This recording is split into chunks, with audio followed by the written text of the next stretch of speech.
Good morning, it's 7 o'clock. Welcome to Mornings with Ridge and Frost. With Sophy and Wilf, good morning from both of us as well. Lots to get through today.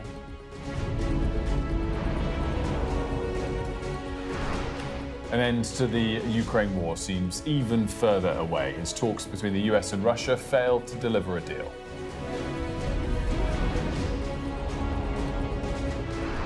Emergency crews race to find survivors as the death toll from floods in Southeast Asia climbs.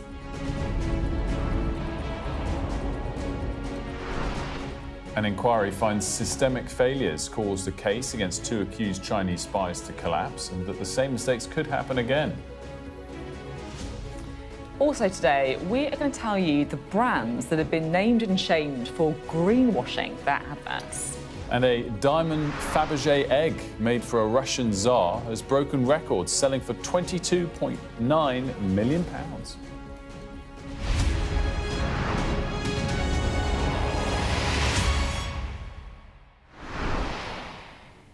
Good morning, welcome to the programme. Hopes that there could be some kind of breakthrough in the war in Ukraine have been dashed this morning because talks between the US and Russia have ended without a deal.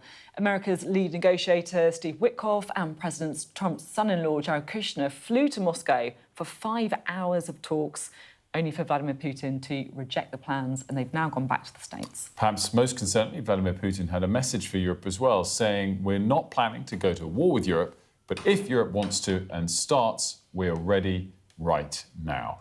Our security defence editor, Deborah Haynes, is in Ukraine for us. Very good morning to you, Debs. I mean, let's start with the talks, shall we? And was there genuine hope that there might be a deal? I guess the fact that the president's son-in-law was meeting with President Putin elevated the hopes from normal, but were we expecting a deal? We weren't expecting any kind of breakthrough, to be honest. And actually for Ukraine, there'll be, I imagine, a bit of relief that the Americans don't seem to have rolled over to Russia's demands. And that seems to be why you have had this failure of agreement, because it's all about territory. And actually we can hear from Yuri Ushakov, who is a senior advisor to Vladimir Putin and took part in these talks too yesterday. The conversation was very useful, constructive and highly substantive, and it lasted not for 5 minutes, but for 5 hours. This allowed us to thoroughly discuss the prospects for further joint efforts aimed at achieving a long-term peaceful resolution of the Ukrainian crisis. So there you go, no real sign of hope there. You've got Volodymyr Zelensky, who has been in Europe for the last few days. We haven't heard yet from him a reaction, but I think there's going to be a sort of sigh of relief on the European side to an extent if the Americans have not accepted the original plan, which they did put forward, obviously, in close coordination with the Russians, but then the Europeans and the Ukrainians had their say, and Putin is being very clear that he doesn't really believe he has to make many concessions. And Debs, can I just ask you about these comments that Vladimir Putin said before the meeting, saying that they're not planning to go to war with Europe, but if Europe suddenly wants to fight us and starts, we're ready right now. I mean, that feels pretty stark. You know, the president of Russia saying that they're ready for war with Europe.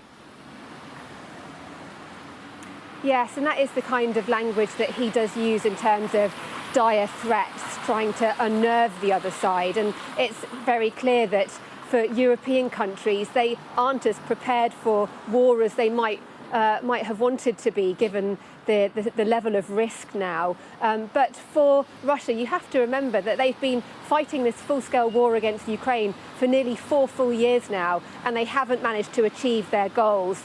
Yes, they are slowly grinding forward on the Donbass. They're claiming to have taken this city of Pokrovsk, but the Ukrainians are still resisting their advance. And so the idea that they'd be able to take on the whole of the rest of NATO is pretty fanciful, but it is a very serious warning. These are 2 nuclear powers facing off against each other, and it should, of course, be taken seriously.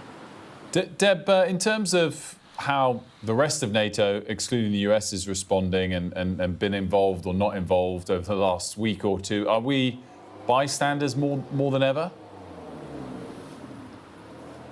Yes, and the language from Putin yesterday really did seek to sort of delegate the Europeans to a sort of a bit part side role on the sidelines, where it's all about America and Russia deciding the fate of Ukraine, which really, of course, doesn't go well, particularly here in Ukraine, where this is a country that just after those talks, those 5 hours of talks in Moscow ended, the air raid siren went off here in Kharkiv, where I am.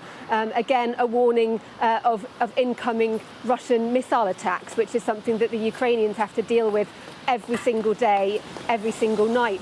And so it underlines, though, the sort of the weakened position that Ukraine and Europe is in, heavily reliant on America's greater military strength. But the fact that Donald Trump is proving to be a less than reliable partner in the White House is giving a kick to the Europeans in particular to get more serious about their own defences so that they can have a say in the fate of their own continent. Deb, thanks very much indeed. Deborah Haynes speaking to us there from Kharkiv. Interesting, the emphasis there that actually there will be a sigh of relief in some ways from Europe and the Ukrainians that effectively they haven't ended up with a deal which would lead to them relinquishing a whole load of territory. Also kind of revealing that that's a win. Do you know what I mean? It shows the relative sort of position everyone's in. Deb's coming back later, which I'm looking forward to, with her new podcast, second instalment of her unbelievably successful War Games podcast, which is exactly exploring that issue of how ready we are if something like this materialises. And so we'll talk a little bit more about that with Deb later on. We've got an update to bring you on those devastating floods that have hit parts of Southeast Asia, because we can tell you now that the number of people who are believed to have died has now reached 1,300. So that is a really, really huge and tragic number. Rescue efforts and recovery efforts are intensifying in Sri Lanka, Indonesia and Thailand. It follows cyclones and extreme weather. Our Asia correspondent, Cordelia Lynch, is in the Sri Lankan city of Kandy. We'll talk to her live later in the programme, but those are some pictures for you in the meantime. Now, the government and the Crown Prosecution Service have been criticised for systemic failures which led to the collapse of a trial against two alleged Chinese spies. Charges against the two men, a former parliamentary researcher and a teacher, were dropped in September. A group of MPs and peers have said the handling of the case was shambolic. Well, let's get a bit more on that with our correspondent, Rob Powell. So this is all about, whether or not the government could have done more, why the trial collapsed, and what's it found? Well, overall, it found that it was basically more cock-up than conspiracy. There was a lot of accusations flying around at the time. That? Yeah, I guess we are. Well, I have now, I guess. There was a lot of accusations flying around at the time, especially from the Conservatives, that Labour had basically lent on certain officials to try and get them to water down their language around the threat posed by China because they were basically concerned about diplomatic blowback from Beijing. This committee report found there was no evidence of that. It sort of found that basically the prosecution fell through the gaps between certain public bodies and outdated bits of legislation. It talked about the process being beset by confusion and misaligned expectations, saying it was shambolic, decisions were questionable, opportunities missed. You remember that the big issue in this was the reluctance of the Deputy National Security Advisor from the government to say categorically China is a threat to national security. Essentially, all he could do was point at things, at evidence, and say, look, these show threats to national security, but I cannot say it's a generic threat because that's not the position of the government at the time. And I think the problem was that the CPS maybe didn't completely appreciate the extent to which he would be bound by government policy. They thought he'd be able to just come in and go, here's all the evidence, this is my judgment of what the position is. But they do also warn that this could happen again, that it was the reason why it failed was because of outdated legislation. That legislation has been updated, but they say, look, there has to be kind of better processes for the government and the prosecutors to talk to each other so that really important high-profile cases like this don't collapse in the future. Where are we in terms, step away from that particular issue, on the government's overall position on China? Because Keir Starmer gave a speech on Monday that addressed some of this, and there's also this decision in and around the embassy, which has been pushed back again. Yeah, I think that was due later this month, the decision around the embassy, unless it has been pushed back again, and I haven't. I think it has. I think it's been pushed to January. Again? Yeah, right. Okay. 20th, it was 10th of December, now 20th of January. I thought that the language from Keir Starmer in that speech earlier this week, it felt like it was hardening up a little bit on the national security threat line. He was more explicit about saying it does pose national security threats, but equally, he also emphasised the economic benefits as well. So it's very clear that they're not lining up against China. They still want to have this sort of kind of facing two ways approach, I guess. And look, we're expecting there to be, as I think Beth was reporting a week or two ago, a trip that Keir Starmer makes to China next year as well. So look, it's going to carry on being a source of tension, but I think the government is still going to carry on trying to basically ride both horses on. Yeah, it's a kind of age-old issue, isn't it, for governments and politicians, right? That what do they do with China? Because it clearly is a national threat in some ways, right? You can see that with the spying and all that kind of stuff. But they're such an important economic partner. And, this is a government that, it says it's all about the cost of living, right? And it just goes to how I think big world powers interact nowadays. We're sort of... It feels like we're, in this new world where you're, as Deborah in Ukraine would call it, operating in the grey zone all the time, where countries aren't necessarily, enemy, friend. Yeah. That actually you have to be clear-eyed about the threats, but you can't just sort of put up the walls against certain countries anymore like this. As much as we'd like to. Yeah, as much as some people would like to. Yeah. Rob, thank you very much. Now, we've got some pictures coming in of Yvette Cooper speaking, the Foreign Secretary. It's just been in the last few moments. Let's listen in. She's been speaking in Brussels. Good morning, everyone. NATO is at the heart of UK's security, and that is why I'm here today as part of our partnership abroad that makes us stronger at home. And here alongside foreign ministers from across NATO to affirm our strong support for the people of Ukraine and for the process to secure a just and lasting peace for Ukraine, with security for Europe and security for NATO as well. We have seen in recent days President Trump and the US pursue a just and lasting peace for Ukraine and for the Ukrainian people, and for President Zelensky to pursue their willingness for a ceasefire and for a just and lasting peace for Ukraine. But instead, what we have seen is President Putin simply seek to escalate war, and we've seen over the weekend the continuing strikes, the heavy strikes that have led to power being switched off for hundreds of thousands of people. And that is why today I'm announcing the UK's additional £10 million to support energy infrastructure repairs in Ukraine, because whilst President Putin is seeking to switch the lights off and plunge Ukraine into darkness, we will continue to work to switch the lights back on.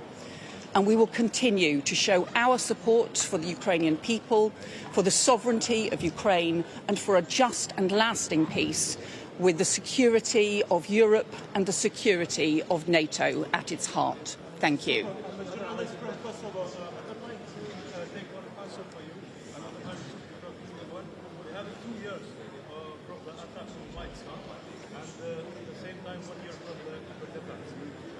What is your answer? What is your message to Putin? Because the Milan Rakic is not arrested, is still now free in the government. So the talks that we will have today, the discussions we'll have today, are all very clear that we've seen two presidents are seeking peace, President Trump and President Zelensky. But so far all we have seen from President Putin is an attempt to escalate war. And that is why President Putin should end the bluster and the bloodshed and be ready to come to the table and to support a just and lasting peace for Ukraine and for the security of Europe and the security of NATO. Thank you very much. Thank you. Yvette Cooper there, the Foreign Secretary, announcing £10 million UK funding to support energy repairs in Ukraine, obviously devastated by the bombardment we've seen from Russia. Interestingly, she said all we've seen from President Putin is an attempt to escalate war, perhaps a little nod at those comments from Vladimir Putin earlier, saying that if Europe wants war, in his words, we're ready right now. There can be no doubt about that. And our response is £10 million.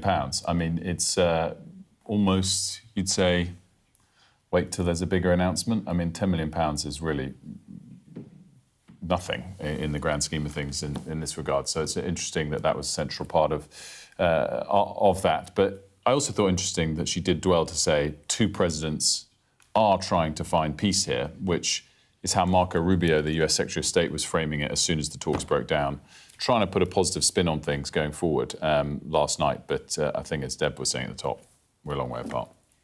Now, leading nurses say there's been insufficient urgency to tackle corridor care in hospitals in England, warning the same problems could repeat this winter.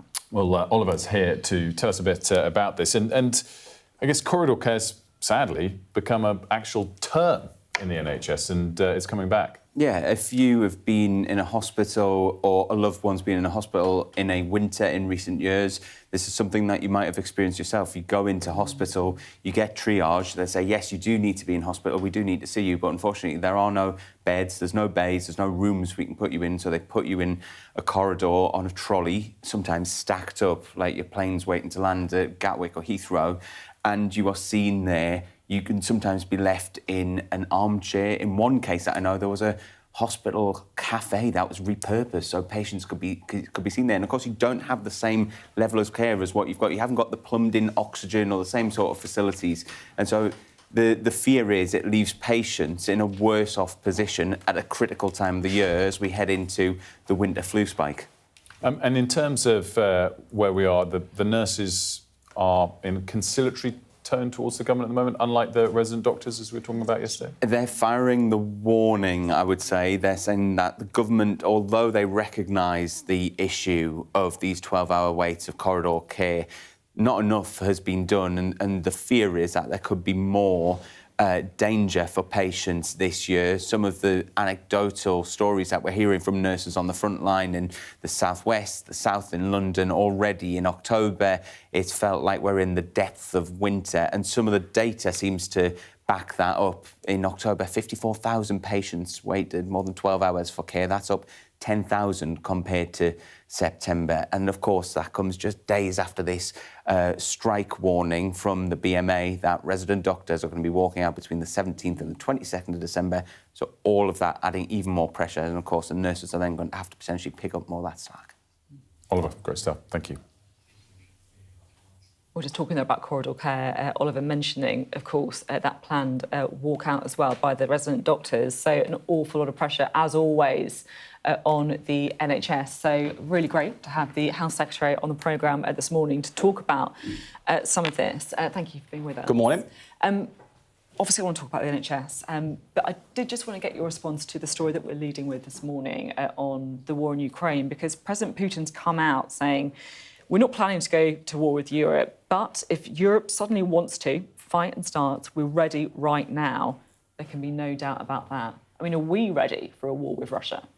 Well, firstly, I think we should see this for what it is, which is the same old sabre-rattling we've heard from President Putin, and the irony of President Putin talking about warmongering on the part of European leaders would be laughable if what he's doing in Ukraine weren't so serious. This is a man who launched an unprovoked and unwarranted invasion of a neighbouring European country without any justification, who has not only inflicted the suffering and losses that we've seen on the Ukrainian side, but has led to over 1 million of his own people as casualties of a war that he caused. So look, we do take the threat from Russia seriously. Both in terms of not just how they're conducting the war in Ukraine, but their broader threat to European defence and security and to British national this security. Is the question, though. Like, are we taking it seriously? Because, we had the Defence Select Committee report say, we're frankly not ready at all, for it. We've got Yvette Cooper announcing £10 million today for energy repairs in Ukraine. I mean, it sounds pretty small fry when you've got the president of Russia, who is, let's be honest, kind of a megalomaniac, saying he's ready for war? Well, it is fair to say that, as with many other things, we inherited our armed forces in a condition that we would rather not have received. I think the Conservatives did not do with the defence and security of the nation as they should have done. And frankly, what we are doing, which is prioritising defence, and we are prioritising investment in defence. You've seen that across the successive budgets and the spending review by the Chancellor. She's got, as we saw at the budget, a range of choices and trade-offs to face. The one thing she is not trading off is Britain's defence and security. We are prioritising, we are investing more. That makes some of the other choices we want to make harder as a result, but I think the first responsibility of any government is the defence of the nation. We're investing in defence, investing in our armed forces, and crucially, the Prime Minister is investing in the relationships and the alliances internationally that safeguard Britain's national security, European continental security and the security of Ukraine. Let's talk about the health of the nation as well, shall we? So you're pushing for more online appointments for GPs. So the idea is kind of, to stop that mad rush, I guess, at 7:59 a.m. when you're really stressed out about not making it for the 8 a.m. release of appointments. The British Medical Association are opposing it, though. They're saying, patients will be put at risk if they can't get through on the phone or in person. And it's so disappointing because this should be a really good news story for general practice. We insisted through the contract negotiations with the BMA, which, by the way, they signed up to, and the chair of the committee has since had to backpedal because she apparently didn't read the contract closely enough, but they signed up to this. And what frustrates me is you would think from the BMA that I've had to drag GPs kicking and screaming to provide something that most services now provide, which is online access in the 21st century. In fact, it's been the opposite. GPs have responded, they're up for it. 98.7% of practices are now delivering online access. This should be a really great news story. When we came to office, satisfaction with access to general practice was around 60%. It's now 75%. Now, I'm not satisfied still because that means 1 in 4 people are not yet satisfied. But that's a remarkable improvement in the space of a year. And GPs deserve real credit for that. And their own representatives are far from saying, isn't it great? Look at what our members have done. Look at the modernisation. Look at the improvement in patient satisfaction. They are, sat in the corner like moaning minis when actually their members are doing a really good job working with the government to improve patient care and experience. I mean, it sounds like you've really kind of had it with the doctors' unions. With the BMA, certainly. I mean, whether it's the rhetoric and the behaviour of the BMA around general practice, whether it is yet another round of unnecessary strike action being proposed by resident doctors who've had a 28.9% pay rise, we've seen an outbreak in the British Medical Association of juvenile delinquency. And it is irresponsible because we know that the NHS is under real pressure. We'll talk about that in a moment in terms of urgent and emergency care and the situation we're seeing on corridors in hospitals, which are wholly unacceptable. And yet, since we came to office, there are real signs of green shoots of recovery, whether that's on the waiting list, whether that's on patient satisfaction with general practice, whether that is the investment we're putting into urgent emergency care. We could be leaning into this together. Instead, the BMA is not only holding back the NHS's recovery and inflicting damage on patients, it's also self-defeating for their members who are having to work in these conditions. So I guess my question is, were you a bit naive when you went into some of your dealings with, the BMA, with some of the resident doctors' unions? I kind of felt like, paying them that big increase when you first got in was supposed to stop strikes, and there was all this stuff about, the Conservatives just need to get around the table with them. I mean, it feels like you've got into office and thought, actually, it's a bit harder than I thought it was going to be. Well, the reason we took that action with resident doctors within the first weeks that we came into office, because I thought it was the right thing to do. And actually, part of my frustration with the Resident Doctors Committee of the BMA is when they raise a whole range of issues that resident doctors are concerned about, they're not having to do so against a health secretary or government that is resistant or disagrees with them. There are a whole bunch of things about their pay, their career progression, training places, bottlenecks, international medical recruitment, where we are in agreement, But change takes time, and they've got a willing partner, and they need to work with us rather than against us. How worried are you about the impact of these strikes in December? Right, so, We've been talking about the corridor care, of course. Yeah, I'm glad you asked, because look, the last 2 rounds of strike action, I think, have been managed really well by NHS leaders, and I'm so grateful to frontline staff who've helped us get through it. In fact, the last round of strike action, we managed to maintain 95% of planned care to cut waiting lists, which is brilliant, actually, by historic comparisons.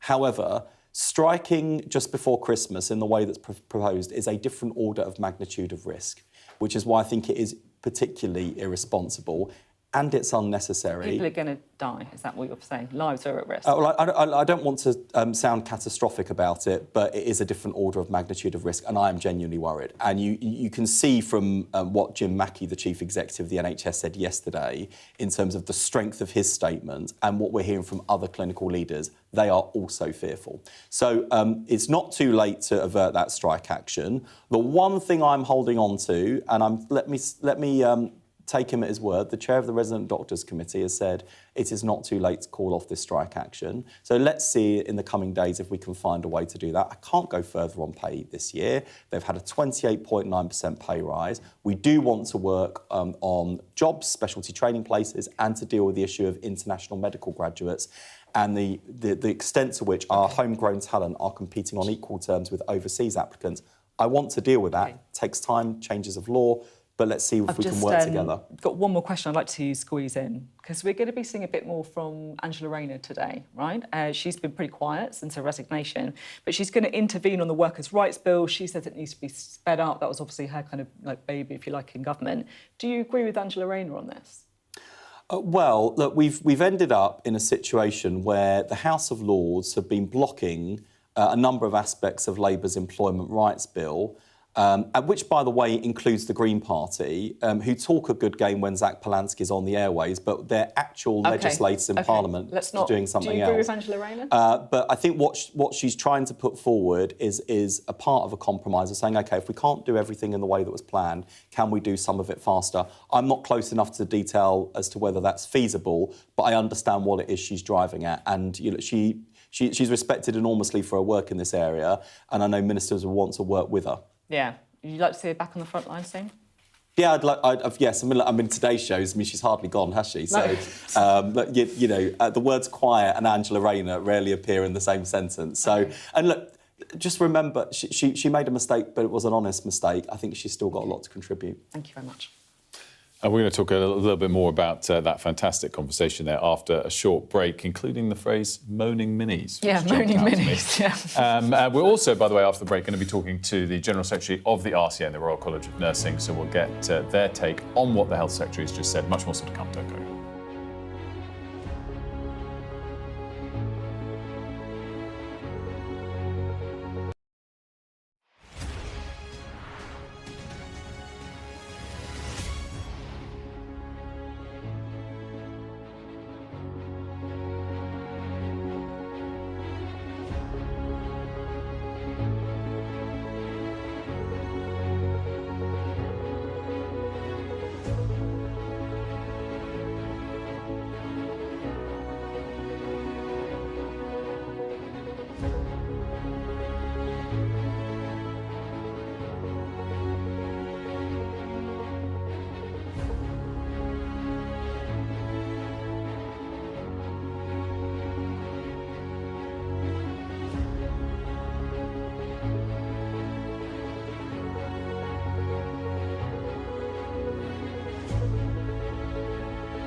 I'm Stephen Murphy, and I'm Sky's Ireland correspondent based here in Dublin. The waters of Ireland and Britain should be home to great white sharks. If there are great white sharks in this area, there's no reason they wouldn't come here to feed. It's basically a buffet on a beach. This could be not only a record-breaking storm, but potentially the most dangerous storm ever to hit Ireland. There's always more to the news than a headline. We want to discover, to delve a little deeper, to find out what's really going on. Explanation, analysis, the people at the heart of every story. I'm Neil Patterson, and this is the Sky News Daily Podcast. So, by the end, we'll hopefully all understand what's going on in the world just that little better. Available wherever you get your podcasts. Welcome back. As we were just discussing with the Health Secretary, nurses in England are worried they're going to see a repeat of last year's corridor care fiasco in hospitals over Christmas. So the Royal College of Nurses says that they've got serious questions about just how ready the NHS is now that we've hit winter. Before the break, we of course heard from the Health Secretary, Wes Streeting, who had this to say about the planned strikes by resident doctors. They are, sat in the corner like moaning minis when actually their members are doing a really good job working with the government to improve patient care and experience. I mean, it sounds like you've really kind of had it with the doctors' unions. With the BMA, certainly. I mean, whether it's the rhetoric and the behaviour of the BMA around general practice, whether it is yet another round of unnecessary strike action being proposed by resident doctors who've had a 28.9% pay rise, we've seen an outbreak in the British Medical Association of juvenile delinquency. And it is irresponsible because we know that the NHS is under real pressure. We'll talk about that in a moment in terms of urgent and emergency care and the situation we're seeing on corridors in hospitals, which are wholly unacceptable. And yet, since we came to office, there are real signs of green shoots of recovery, whether that's on the waiting list, whether that's on patient satisfaction with general practice, whether that is the investment we're putting into urgent emergency care. We could be leaning into this together. Instead, the BMA is not only holding back the NHS's recovery and inflicting damage on patients, it's also self-defeating for their members who are having to work in these conditions. Well, let's speak now to the General Secretary of the RCN, the Royal College of Nurses, Nicola Ranger. We should make clear that Wes Streeting, most of what he was saying there was relating more to the BMA, the British Medical Association, representing doctors as opposed to nurses. Nicola, thanks so much for joining us. Broad question, first of all, because in that interview, he did say he felt there were real signs of green shoots of recovery in the NHS. Is that a framing you agree with or not? I think we can see there are some things that are getting better, but in reality, for many patients, for the nursing profession, it is not enough coming into this winter. We raised the alarm on shocking corridor care crisis in January this year. We've had no let up at all this summer, and our nurses are incredibly worried about how this winter is going to be. And looking at the NHS data, you can clearly see that 12-hour waits for patients waiting in corridors is at an all-time high. So whilst there are green shoots in some areas, it is clearly not going to be enough to relieve the suffering of patients and nursing staff this winter. In terms of how bad it could get, is it made worse by a potential resident doctor strike? The pressure on nurses and nursing staff is there all year round at the moment.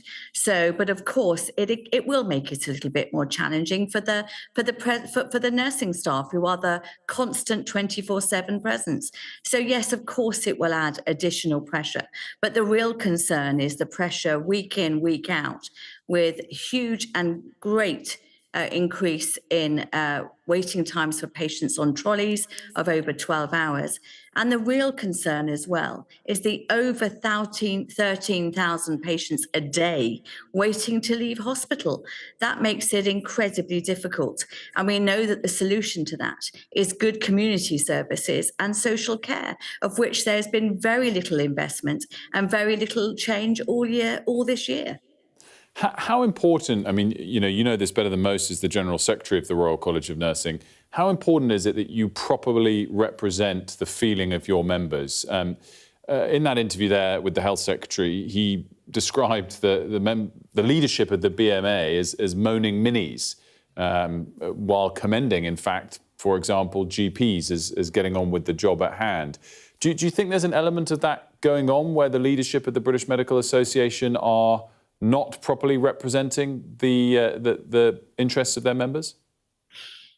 It is for the BMA to be accountable to their membership. So I think it's right that they lead their membership. What I would say about mine, which is over 500,000 nurses, and nursing staff, is that nurses are the constant 24/7 presence. They are the ones through which the winter pressures will affect more than any other profession.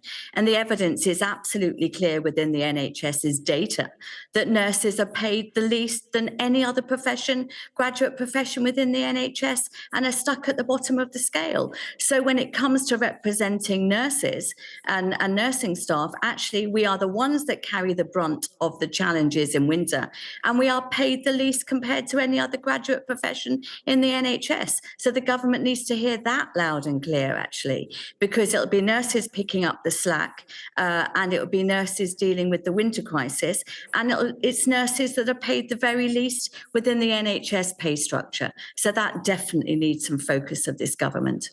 But in the short term, I guess, is it fair to say your tactics to try and achieve your goals is working with the government rather than against them? Listen, we've been working closely with this government and sharing the very real evidence-based data around nursing being weighted at the bottom within the NHS. We do want to work to try and get a solution, and we've been working at this for a while. But actually, the clock is ticking, time is running out. The government needs to show good on their commitments to getting nursing pay better and progression. Well, what we want is progression. The government knows that, and it is now time for action with regard to that. And we hope, like everybody hopes, that we can avoid strike action. Nobody wants to make it harder for patients and harder for nursing staff. But as the largest profession within the NHS, we do need action, and we have been asking that for a long time. So I very much hope that this government will show that commitment to reform of nursing pay. Nicola, thanks so much for joining us. Thank you. Thanks very much. Interesting, Wilf, I thought some of the tone there on acknowledging that the strikes will put more pressure on nurses, and also mentioning nursing pay as well. She really tried to not criticise the BMA or directly criticise striking doctors, but it was implicit, I think, wasn't it? As you said, though, if that's the sort of better side of the problems Wes Streeting has, there's still, a potential threat to strike if necessary going forward. It's a tough one. Now, returning to our top story, hopes that there could be some kind of breakthrough in the war in Ukraine have effectively been dashed this morning. Talks between the US and Russia ending without a deal. We can talk now to John Foreman, the former UK Defence Attaché to Moscow, who joins us now live. What's your takeaway on where we are after those talks broke down? Good morning, Sophie. I never thought that there was going to be a breakthrough at Moscow. I think it was clear we're actually in a process, and we have been for the last couple of weeks. We had the sort of shock and awe and the sort of fury of the first 28-point plan. We've gone back to and forth. There's drafts being shared. There's meetings in Geneva, meetings in Florida, now meetings in Moscow. I thought it was interesting that the Americans presented not just the, quote, Trump plan, but also 4 other documents to the Russian side. So I think we got much more into the detail between Russia, Ukraine and the United States. And the caravan now rolls on to further meetings between the Americans and the Ukrainians. So is there an end in sight or not? Well, I think we're in the beginning of the end. I'm glad that the Americans have stayed engaged. I'm glad that Trump and the administration are investing heavily in this. I'm glad that Marco Rubio's hands on the tiller.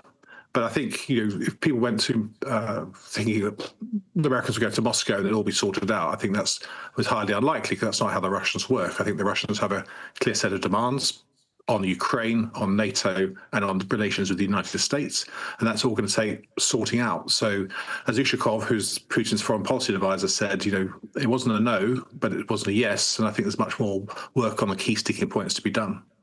I'm interested, you said there you're pleased Marco Rubio, who's President Trump's Secretary of State, is involved in these talks, because I guess you could frame it another way, which is he didn't go to Moscow. He wasn't in the room for those 5-hour talks with President Putin, whereas Steve Witkoff and Trump's son-in-law, Jared Kushner, was. Expand for us why you still see it as a net positive that he's ultimately involved one way or another. Well, I think there's been different camps inside the administration, quite clearly. I think Witkoff is much more open to Russian blandishments and suggestions. And we saw that before Alaska, when he went there with some sort of ultimatum and came away and saying that the deal was there to be done, and it's all about real estate, etc. I was glad that Witkoff was accompanied by Jared Kushner this time to make sure that there was accuracy of what the Russians said has been passed back.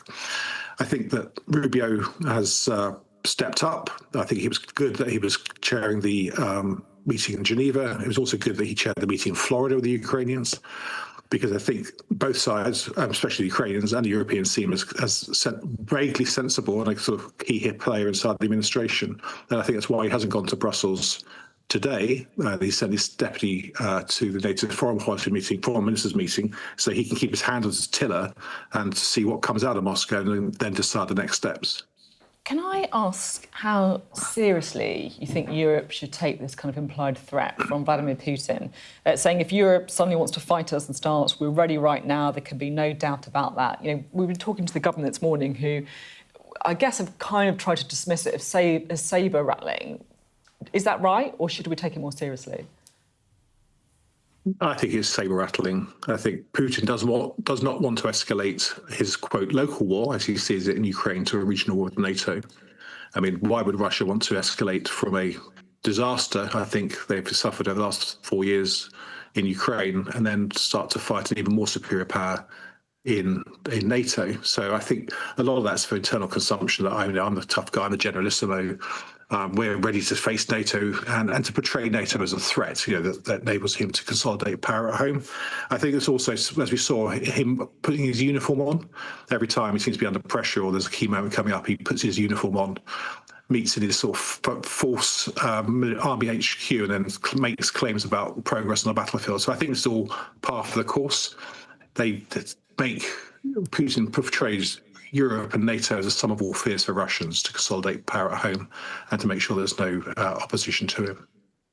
John Foreman, thanks so much for joining us. Much appreciated. Thank you. Now, lots of retailers claim to be sustainable to make customers feel good about buying their products. But how do we know those claims are legitimate? Well, the Advertising Standards Authority has named and shamed 3 companies, that you can see on screen there, for so-called greenwashing. So in other words, trying to act more green than they actually perhaps are. Adverts from Nike, Superdry and Lacoste have been banned because they exaggerated the environmental benefits of their products. Yeah, the specific ads that did that have been banned, obviously. We are joined now by Andrea Chong, the author of Why I Don't Have Anything to Wear, sustainability influencer and well-known in that area. Very good morning to you, Andrea. Thanks for joining us. Hi, thank you for having me. Are you surprised when you hear the Advertising Standards Agency get involved in this way? I'm not surprised, and I think that anybody that's kind of been interested in sustainable fashion, or perhaps like shopping slower even, wouldn't be either. But I would be really interested to see how this would impact people who are already loyal to these brands. Yeah, Is this kind of a bit of a side issue? Because if you look at the cheapness of some clothes, particularly, you know, I'm thinking of like, you know, Shine or like Temu, like this is the ultimate disposable fashion, right? You can get stuff super quick, wears out easily, get some more. I mean, that's a real problem, isn't it? Absolutely, and the thing is that this is definitely marketed as something that's supposed to be beneficial to us, especially with the cost of living crisis and a lot of people using fashion as a way to kind of express themselves. It's a very important non-verbal communicator, but actually the people that it preys on is the most vulnerable, the disadvantaged, people who cannot afford to simply buy another. I'm interested in your take on how well commercials that say we're also green or whatever the details might be work today versus maybe 5 or 10 years ago. Has the effectiveness of that, particularly in a cost of living crisis, as Sophie mentioned, you know, you can get stuff very, very cheap that doesn't necessarily pat themselves on the back for being green. Do you think that that is as important to consumers as it was 5 or 10 years ago? I definitely think now, especially with Gen Z, social media, and the fact that we document so much of our lives, is that more than ever, we shop on a values-based system. And so we want to see in our brands that we invest in financially, but also emotionally, the same values that we align ourselves with. Essentially, we want to dress like who we see ourselves.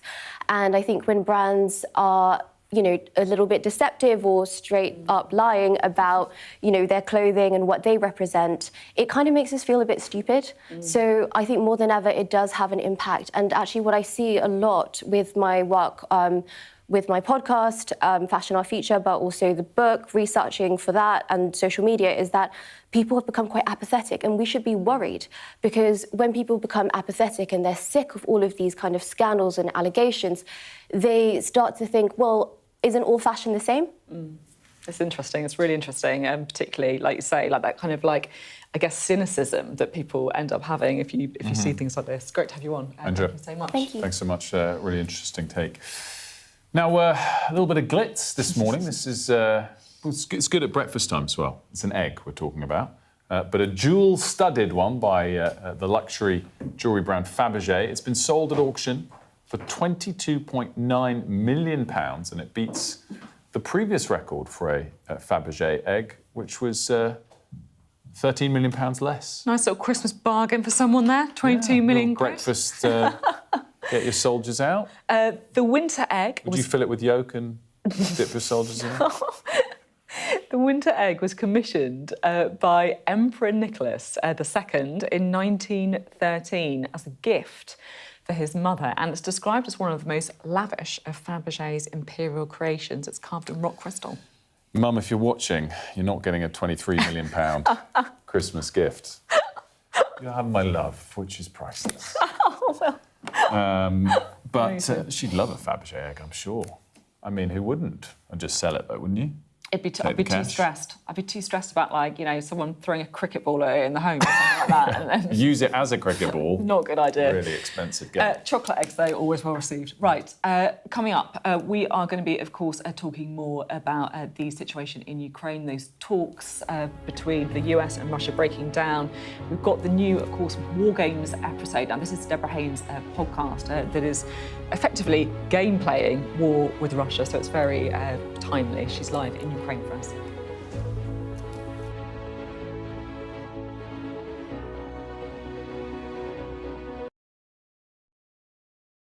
The best thing about being a Sky News journalist? I'm going to take you behind the scenes here for Election Night Live. They have gone up and up. Being a Sky News journalist. Ed Conway, Sky News, is anyone going to talk to us? Mortgage rates did go up very sharply during your time in office. Here it is. First off, just the scale of what we're looking at. Our data shows it's been happening. Question is, why it hasn't been stopped. I'll tell you on another day on the podcast what that was all about. Welcome to the world. Come along for the journey. It'll be fun. Russia knows our weaknesses, but do you? This is the war game. There were a number of armed security. We want to discover, to find out what's really going on. Everything you need to know about British politics in about 20 minutes. I actually don't like political drama. So, where next? Available wherever you get your podcasts. What's the best thing about being a Sky News journalist? Who's funnier? Being a Sky News journalist. A special edition of The World with me, Yalda Hakim. Pakistan has the right to respond. You're like, what? Historic day here today. Congratulations, this is a huge moment. But what happens now? We've got your Sunday mornings covered. From the front page and the sounds of the streets to the voices of the people who make the major calls and big picture politics beyond Westminster. We'll put you at the heart of our story. I'm ready. Are you? Join me, Trevor Phillips, Sunday mornings on Sky News. I'm Dominic Waghorn, Sky's International Affairs Editor, covering a world that seems to be unravelling. It's not his country, it's ours. Sky News, the full story first, free wherever you get your news. It's half an hour now past the deadline that Hamas issued, and we've now seen a third barrage of rockets coming in.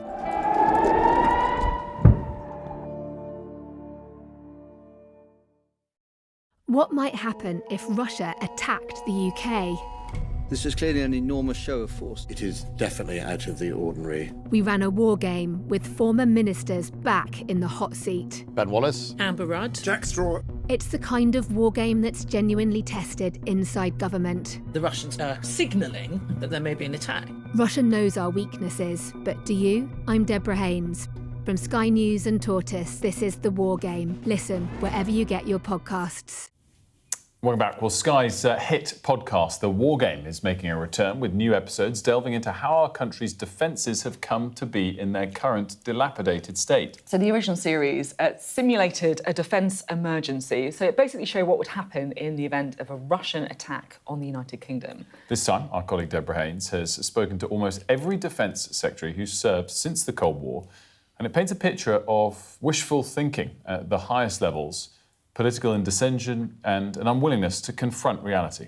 Let's take a little look.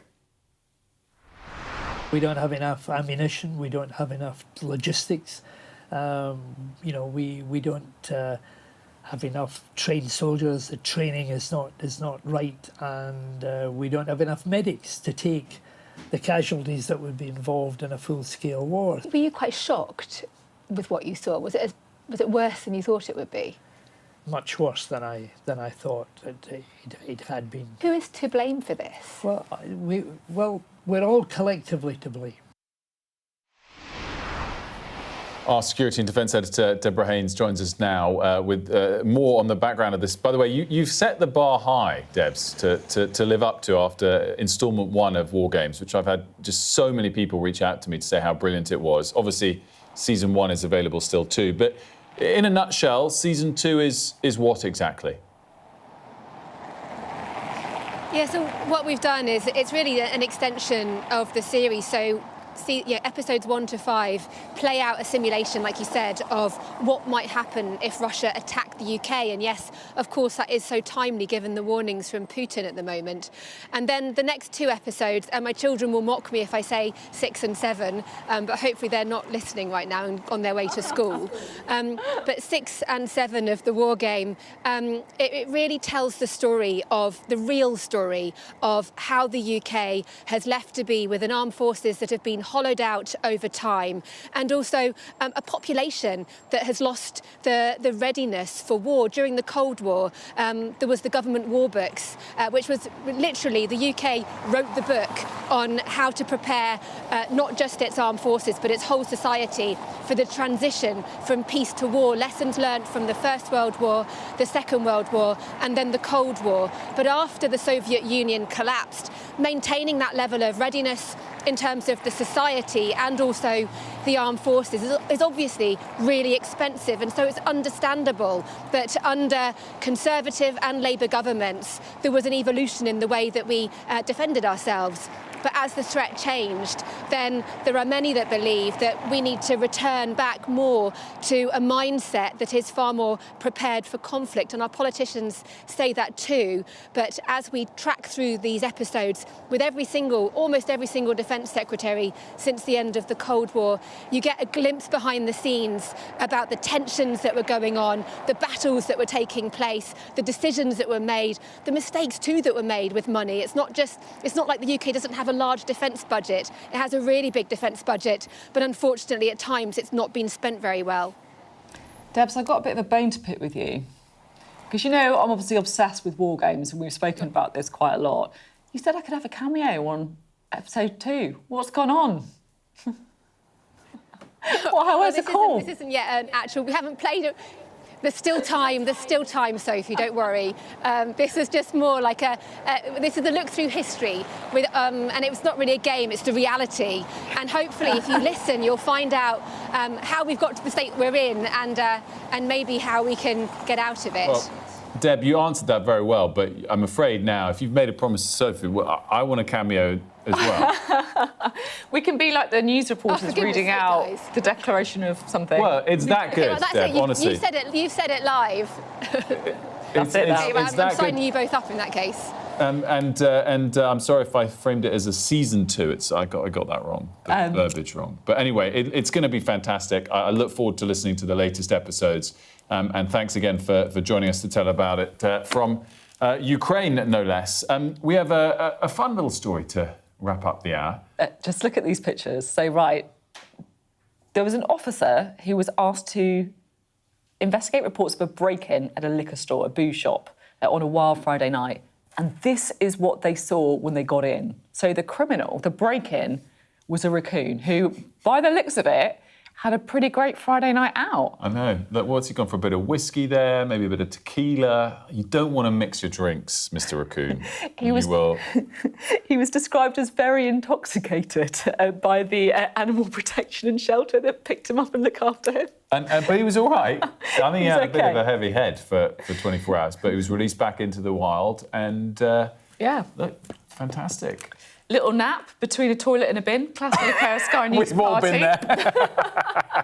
Classic Christmas party behaviour by the raccoon. We should probably say where this was. This was in Virginia, but just absolutely brilliant stuff from that raccoon. We love it.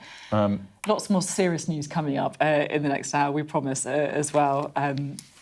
We'll be right back. Don't go anywhere.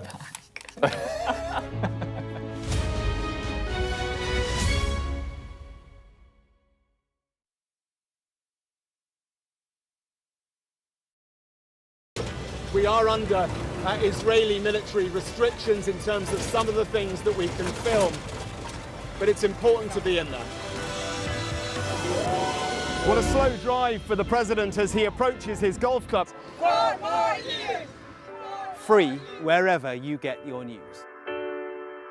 I'm Mark Stone and I'm Sky's correspondent based here in Washington, D.C.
Good morning, it is 8 o'clock. Welcome to Mornings with Rich and Frost. With Sophie and Wilf, a very good morning from me as well. Let's get to it.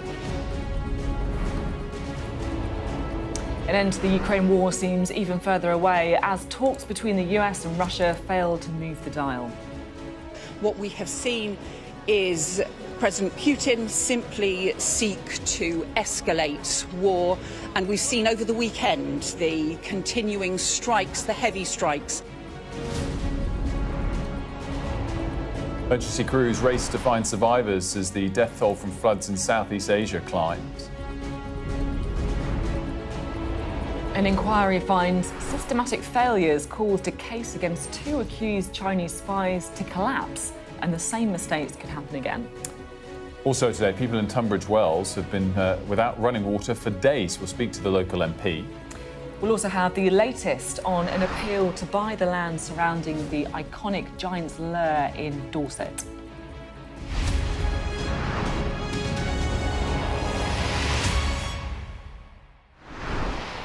A very good morning to you and welcome. We begin with Ukraine, where despite a flurry of diplomatic activity, it seems we're no closer to an agreement in ceasefire talks. America's lead negotiator, Steve Witkoff, and President Trump's son-in-law, Jared Kushner, flew to Moscow for what turned out to be a 5-hour meeting with President Putin. He rejected their plans. Perhaps most concerningly, the Russian leader had a message for Europe as well. He said, "We are not planning to go to war with Europe, but if Europe wants to and starts, we're ready right now." And in the last hour, we also heard from the Foreign Secretary, Yvette Cooper. We have seen in recent days President Trump and the US pursue a just and lasting peace for Ukraine and for the Ukrainian people, and for President Zelensky to pursue their willingness for a ceasefire and for a just and lasting peace for Ukraine. But instead, what we have seen is President Putin simply seek to escalate war, and we've seen over the weekend the continuing strikes, the heavy strikes that have led to power being switched off for hundreds of thousands of people. And that is why today I'm announcing the UK's additional £10 million to support energy infrastructure repairs in Ukraine, because whilst President Putin is seeking to switch the lights off and plunge Ukraine into darkness, we will continue to work to switch the lights back on. While Security and Defence Editor Deborah Haynes joins us again from Ukraine, maybe we'll get to what the Foreign Secretary promised Ukraine there and the extent of it in light of the threat from Putin. But what's, first of all, your take, Deborah, in terms of the talks for peace breaking down, and whether that's a massive blow to the prospect of peace, or whether the fact that this meeting with President Putin even took place is a sign of small progress? Well, I don't think anyone here was expecting any breakthrough, and let's face it, Ukraine was not in the room, so there was never going to be any actual decisive deal coming out. There was nervousness because, of course, Ukraine really views Steve Witkoff with suspicion. They believe that he is far more wooed by the Russian side than the Ukrainian side, and you can only look at his travel that really underlines that. He's been to Moscow 6 times this year. He hasn't been to Ukraine once. Yes, he's met with senior Ukrainian officials and the president as Ukraine tries to make sure that its voice is heard. But unless Ukraine is agreeing to a deal will not happen because this country is still fighting. And I've been down in the Donbass for a couple of days and speaking to soldiers there, and I can tell you they are in no mood to surrender land. Yes, they're exhausted. Yes, they really want to see peace, but they say that they've sacrificed so much defending their land, and while they are still losing territory, they are also fighting back. Des, I'm interested in your take on how the UK is responding to this, because we've obviously seen that £10 million of funding for energy repairs in Ukraine. We've heard from both Yvette Cooper but also Wes Streeting this morning responding to Putin's claims about being ready for war, really saying they're kind of sabre-rattling, I guess. What do you make of how the UK has responded? I mean, the UK, right from the beginning, has been one of the strongest backers for Ukraine. You've had, under Boris Johnson, there was the UK coming first, giving, you'll remember, there's anti-tank missiles. They also gave artillery guns. They were really pushing to get European allies as well to go further, faster with tanks, with long-range missiles. You'll remember the Storm Shadow cruise missiles. But the problem is there's a reality check here. The UK, like much of the rest of Europe, since the end of the Cold War, took a peace dividend, hollowed out its own armed forces. And so there is only a limit to what the UK is now able to give. It's given most of its actual stockpiles of weapons that it had ready on the shelf to give to Ukraine to fight. And yes, there are efforts to galvanise production across the whole of Europe in terms of weapons. But many defence insiders that I speak to are very worried that Keir Starmer's government is going far too slowly when it comes to responding to the challenge being posed by Russia, not just in Ukraine, but to the whole of Europe. Like, just look at those hybrid attacks that are going on with mysterious drone sightings and sabotage and suggestions that Russia could be involved. It's a very hostile time. Deb, thanks so much. As always, Deborah Haynes there, and a reminder her new instalments of her podcast, War Game, are out now as well. Make sure to check that out. Now, the government and Crown Prosecution Service have been criticised for systemic failures, which led to the collapse of a trial against 2 alleged Chinese spies. So charges against the 2 men, a former parliamentary researcher and also a teacher, were dropped in September, and this group of MPs and peers have said the handling of the case was, in their words, shambolic. So, yeah, they're not impressed at all. Let's get a bit more with Rob Howe, shall we? Rob, I guess is kind of... Well, actually, I was going to ask about the relationship between the UK and China, but actually, let's get to the nuts and bolts of it. What is this all about? Yeah, you'll remember at the time after this trial collapsed that there was a lot of talk about, did the government intervene? Did the government lean on various witnesses to try and, on purpose, collapse the trial? Look, this report, as you say, from MPs and peers, cross-party committee of them, says no, says there was no conspiracy there. The actual explanation is kind of a lot more boring, but equally as important. It was essentially a mix of, they say, sort of bureaucratic screw-up combined with outdated legislation and laws that caused this prosecution to collapse. They talk, though, of it being beset by confusion, misaligned expectations, a shambolic process, questionable decisions, opportunities missed to get the process back on track. There is quite a lot of criticism, not direct, full-frontal criticism for the Crown Prosecution Service, but I think you can get a sense reading this report that the MPs and peers were a little confused as to why the CPS didn't essentially give the trial a go and put it in front of a jury. You'll remember the main reason why it collapsed was because the Deputy National Security Advisor for the government wouldn't state as a matter-of-fact position that China was a threat to national security. All he did was basically point to examples of security threats that it had posed in the past. The CPS wanted him to go further. He said no. That was why they felt it couldn't go to trial. This report does suggest that, I think it talks about, look, if you were using a bit of common sense, you would have been able to put together what the Deputy NSA was saying and reach a conclusion that it was a threat to national security. Is this the whole dance that the UK always has to do between kind of the economy and, the national security threat? And that was what restrained the Deputy National Security Advisor. He didn't feel he could say, yes, threat to national security, because that wasn't the government position at the time. That wasn't the government position at the time because there was this sort of two-way looking outlook towards China, as you say, a threat, but also an opportunity as well. Rob, thanks very much. We have a little bit of breaking news relating to Israel and Palestine. The Rafah crossing will open soon to let Gazans cross into Egypt. That's coming from Kogat, which is crossing from, this is the European Union mission related to that. So it's going to be coordinated with Egypt under supervision of the European Union mission. Here is the update officially saying that in accordance with the ceasefire agreement, there will be an opening of the Rafah crossing in the coming days, exclusively for the exit of residents from the Gaza Strip to Egypt. I mean, that's the first time that people have been able to cross into Egypt. Lots of coverage, of course, and scrutiny about the fact that Egypt wasn't allowing people in. So a really significant move there. From Kogat, the Israeli military's arm that overseas aid flows. Now, the number of people believed to have died in flooding in parts of South and Southeast Asia has risen to a devastating 1,300. Rescue efforts and recovery efforts are intensifying in Sri Lanka, Indonesia and Thailand following these cyclones and extreme weather. We can bring in our Asia correspondent, Cordelia Lynch, who's in Kandy right now. It's a central Sri Lankan city. With Cordy, what's the latest in terms of the devastation which we can already see behind you? Morning to you, Wilf. Well, it's a very challenging dynamic here. We've just taken a drive from the capital, Colombo, to here in Kandy. This is the worst hit district where more than 100 people have died, 474 across Sri Lanka itself. And there is still a search for survivors. But what should be a 3-hour journey has taken us 6 because there's so many roads closed because of the landslides, which you can see.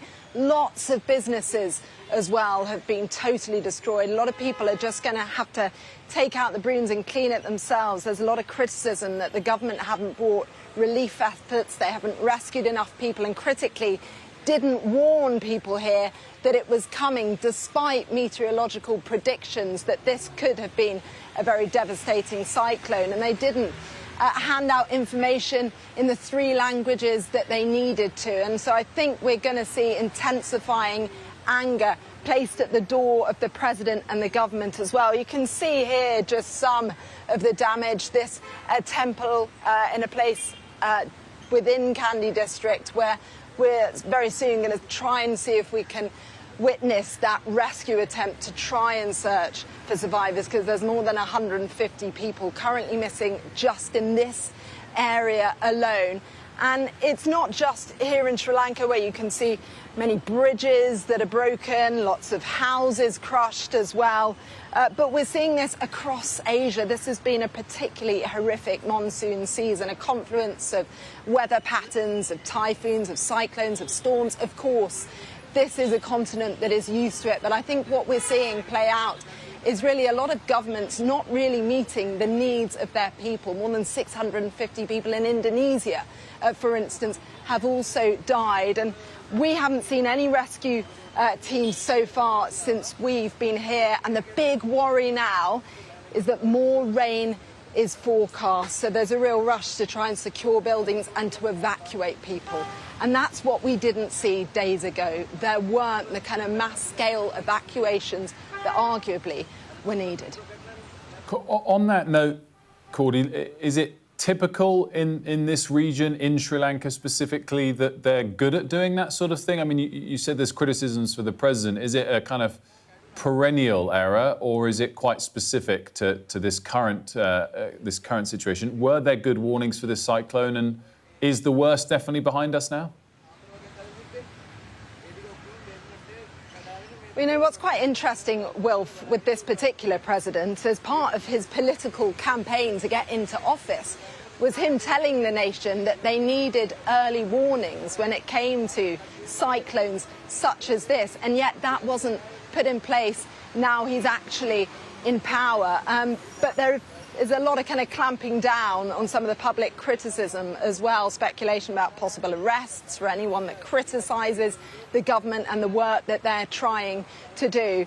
But look, of course, these are remote areas. They're difficult to get to. Kandy is a hilly area, and so it was always going to be challenging. But I think, unlike the tsunami, which of course led to a much larger loss of life, that happened in the coastal areas, but this cyclone has hit the capital, Colombo, around the outskirts, and to the north, much more mountainous areas, and here in Kandy as well. So I think the kind of breadth, the scale of this natural disaster is what they're really struggling to respond to. Cordy, great stuff as always. Thanks so much. Now, there's an escalating spat going on between the singer Sabrina Carpenter and the White House. So she, just to set it up, she was really, really angry because the White House used one of her songs, Juno, as part of an advert that showed migrants being detained by ICE, which is the US kind of migrations enforcement body, Immigration and Customs Enforcement. And so she described the video as evil and disgusting in a tweet telling the US government to not involve her or her music in what she says is an inhumane agenda. Have you ever tried this one? Have you ever tried this one? Have you ever tried this one?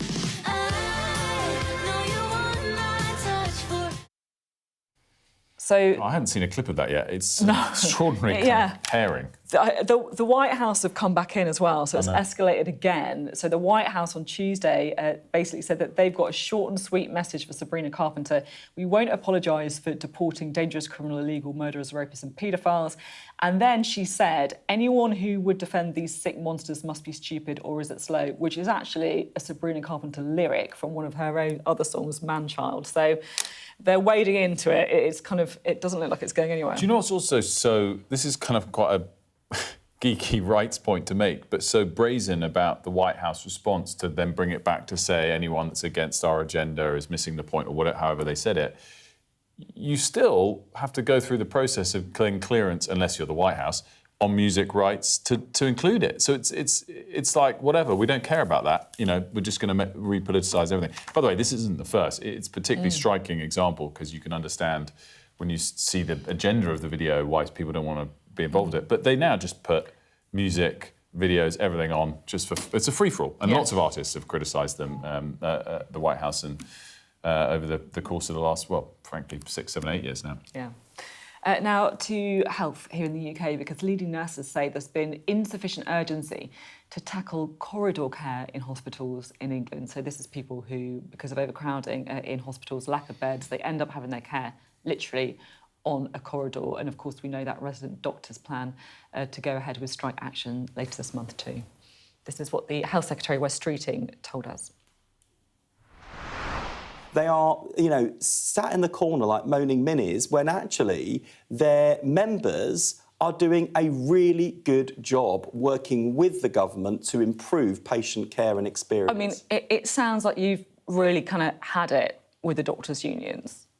With the BMA, certainly. I mean, whether it's the rhetoric and the behaviour of the BMA around general practice, whether it is yet another round of unnecessary strike action being proposed by resident doctors who've had a 28.9% pay rise, we've seen an outbreak in the British Medical Association of juvenile delinquency. And it is irresponsible because we know that the NHS is under real pressure. We'll talk about that in a moment in terms of urgent and emergency care and the situation we're seeing on corridors in hospitals, which are wholly unacceptable. And yet, since we came to office, there are real signs of green shoots of recovery, whether that's on the waiting list, whether that's on patient satisfaction with general practice, whether that is the investment we're putting into urgent emergency care. We could be leaning into this together. Instead, the BMA is not only holding back the NHS's recovery and inflicting damage on patients, it's also self-defeating for their members who are having to work in these conditions.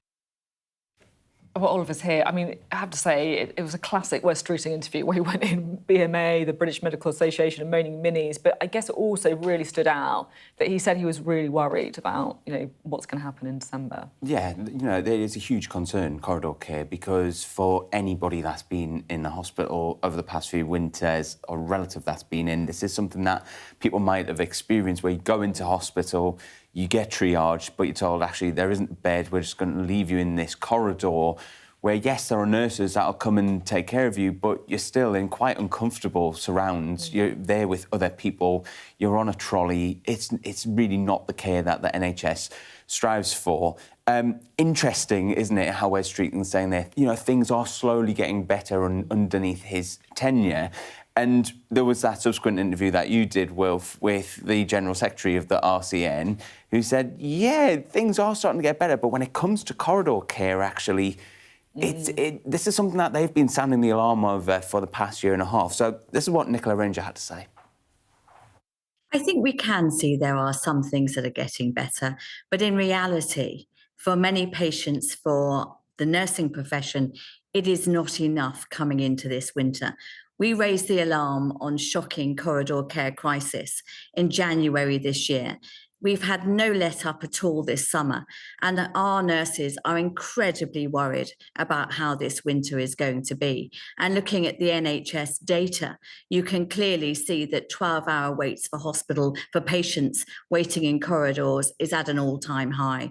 So whilst there are green shoots in some areas, it is clearly not going to be enough to relieve the suffering of patients and nursing staff this winter.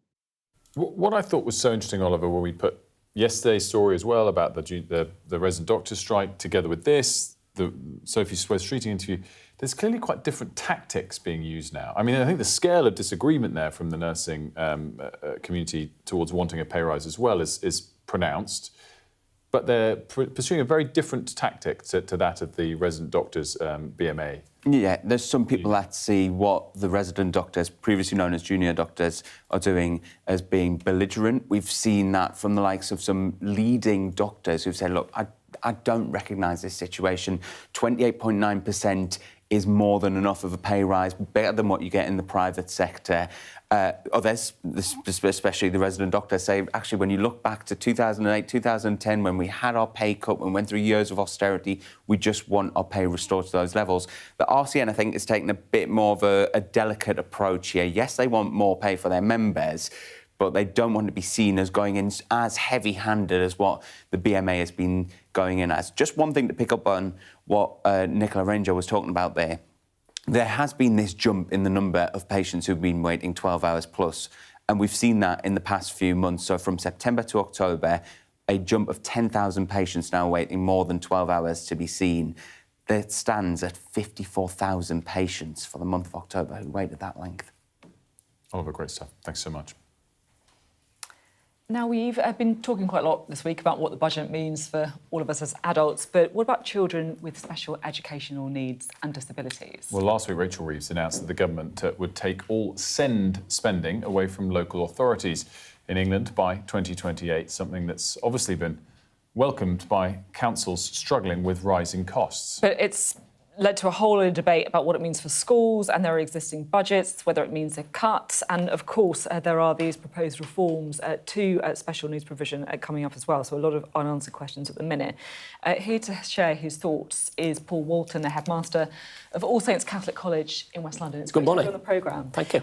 First of all, can we just talk about your school? So talk to us about your school, set the scene, and what is it that you're experiencing? Yeah, we're a school of 900 students in Ladbroke Grove. We have a challenging context. We have 8% of our students have an education, health and care plan, and that's twice the national rate. Nearly half of our students have free school meals. So our whole strategy, our leadership strategy is around inclusive practice. So when we're looking at recruitment, staffing training, staffing resources, it is about making sure we get the best teachers with the best inclusive research-based practices in the classroom. We also have an additional resource provision there, which supports children with speech, language and communication needs. So, yeah, we're a very highly inclusive environment. We're very interested in what comes from the SEND reforms. Yeah, so it's an inclusive environment. You've got lots of kids with additional needs and also kids from disadvantaged backgrounds as well with the free school meals. So what is your take on where we're at? Because I'll be honest, I'm finding it a little bit confusing to kind of pick through what is the reality. They've obviously moved the budget from councils to central government. Is that a good thing? Is that a bad thing? What do you think? Yeah, I sit on Kensington and Chelsea Schools Forum, so I know how crippling the debts can be for local councils. So I think it's a good move to move that back to central government. My understanding, I don't think they're going to put this debt on the DfE. I think this will be a debt that will be absorbed by the Treasury, because I know there was some talk by the OBR last week that this could result in real-term cuts for schools. I can't see that's going to happen. I really can't. And I think it's going to free local councils up from this debt that they're facing. So obviously, just to as well clarify, we're talking about the Special Educational Needs and Disabilities budgets, SEND is the shorthand, obviously. And you mentioned there DfE, the Department for Education, the Treasury, and obviously the cost for this is moving from local to central. I guess my question overarching this is, what is needed to improve the service for those children? And is it possible to do it with a headline cut in the funding? Not that we know that that's going to happen or not, but there's obviously a lot of pressures, a lot of questions about exactly where this funding is going to come from. Obviously, we've got the white paper coming in the new year, and we've got the SEND reforms. I'm quite excited by that. I mean, we haven't had any real reform since back in Michael Gove's days, since 2014. So I think it's an exciting period. I think the big thing I'm looking for from the government is those strategies around identifying children at an early age, because there's too much of a drag in the system at the moment. It leaves parents very frustrated. It leaves schools frustrated. So targeting children at a very early age, making sure that schools have a framework and evidence-informed research that we can take off the shelf very quickly and give practical advice to staff to implement them in classrooms really easily. And I think the other thing as well, they've already talked about this, of kind of providing schools with diagnostic methods and assessment tools so we can identify need quickly. Can I ask a slightly awkward question? Because if you speak to some people in Westminster, there is a feeling that the budget for special needs is getting a bit out of control, because so many children are saying, or so many parents, I should say, are saying that their kids have special needs and need extra help. Is that a real thing? Is there an issue with, I guess, kind of sharp-elbowed middle-class parents thinking my kid's going to get a bit more time in exams, or my kid's going to get extra support in class, leading to this ballooning, I guess, of the number of kids with special needs? I think, look, there can be inequity in terms of which families know the system and kind of exploits things, and other families that don't. But I think we've got to shift the narrative a little bit. We know that our school, for example, has this additional resource provision, but we know that some local schools don't offer that. So children are having to go into expensive transport to go travel across London or different areas to access this sort of provision. If we can provide those sort of facilities in our local schools, it will cut costs for the government and for schools inevitably. Okay. Paul Walton, thanks so much for joining us. Really interesting. Great to have you on. Thanks. The Headmaster at All Saints Catholic College in West London. We're going to take a quick break. When we come back, we're going to be speaking to Andy Lapthorne, who's a British quad #1 tennis player. We'll be discussing that next.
There's always more to the news than a headline. We want to discover, to delve a little deeper, to find out what's really going on. Explanation, analysis, the people at the heart of every story. I'm Neil Patterson, and this is the Sky News Daily Podcast. So, by the end, we'll hopefully all understand what's going on in the world just that little better.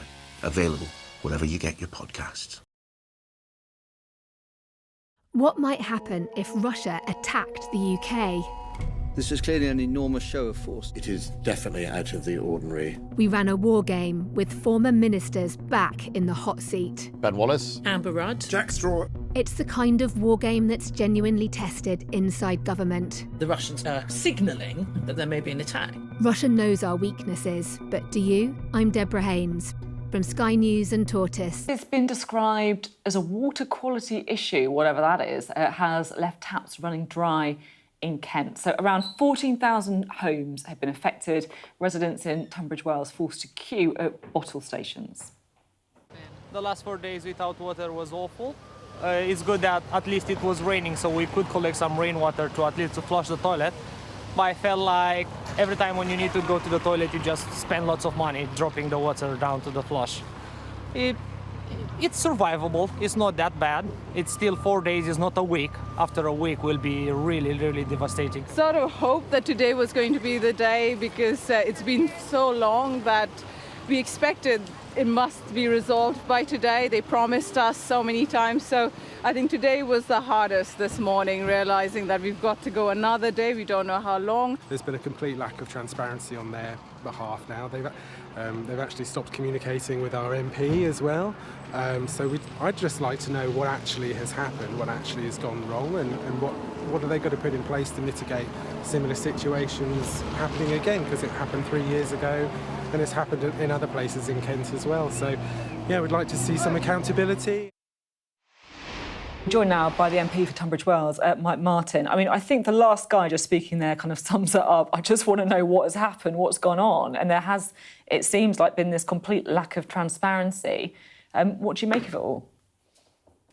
Good morning, Sophie. The first thing is you need to fix your ticker tape. It's not 14,000 houses. We're back up to 24,000 houses that are out of water because we're now going backwards rather than forwards. So St James's Primary opened this morning and has had to close again. There were already children on site. You know, this is an utter disaster and we're now in public health territory.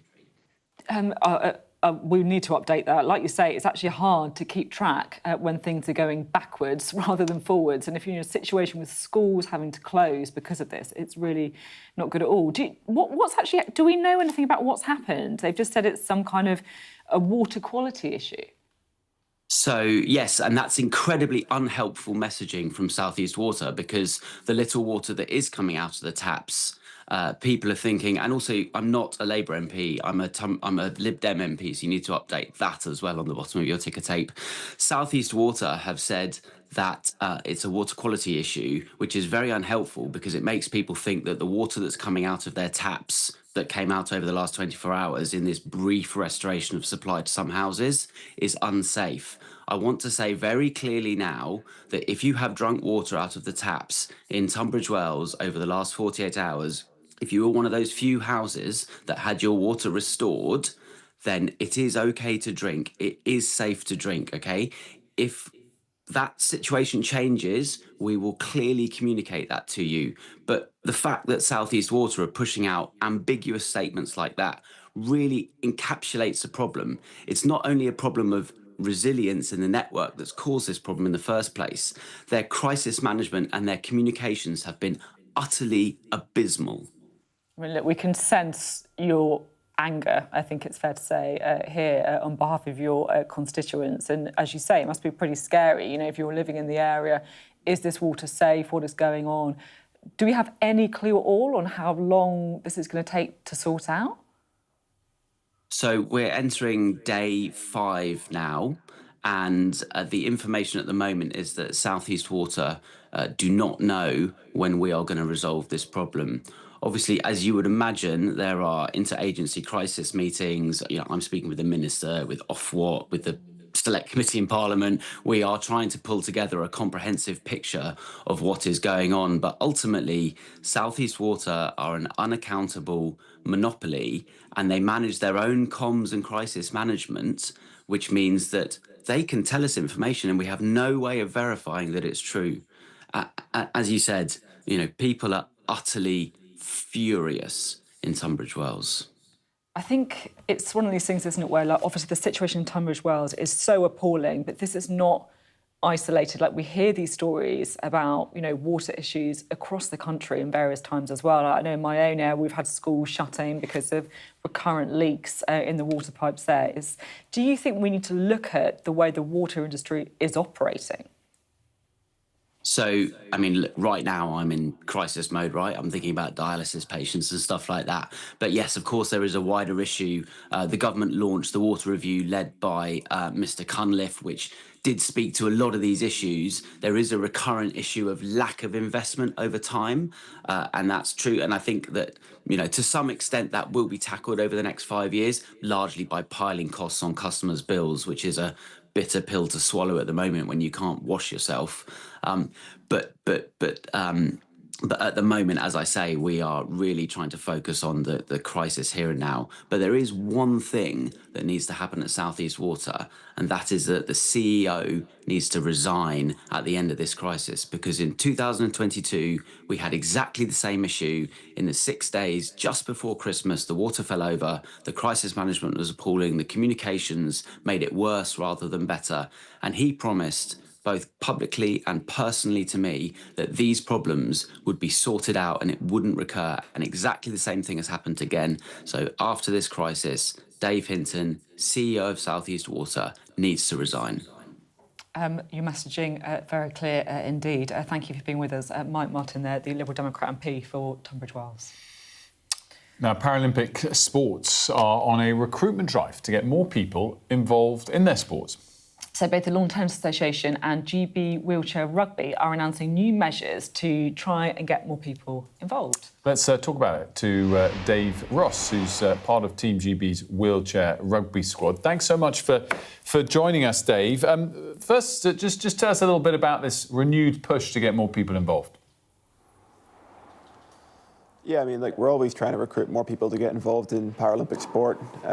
You know, it's a fantastic way to, you know, keep fit and kind of grow your independence and confidence. And yeah, with Paralympic sport being on such a rise at the minute, there's no better time to get involved.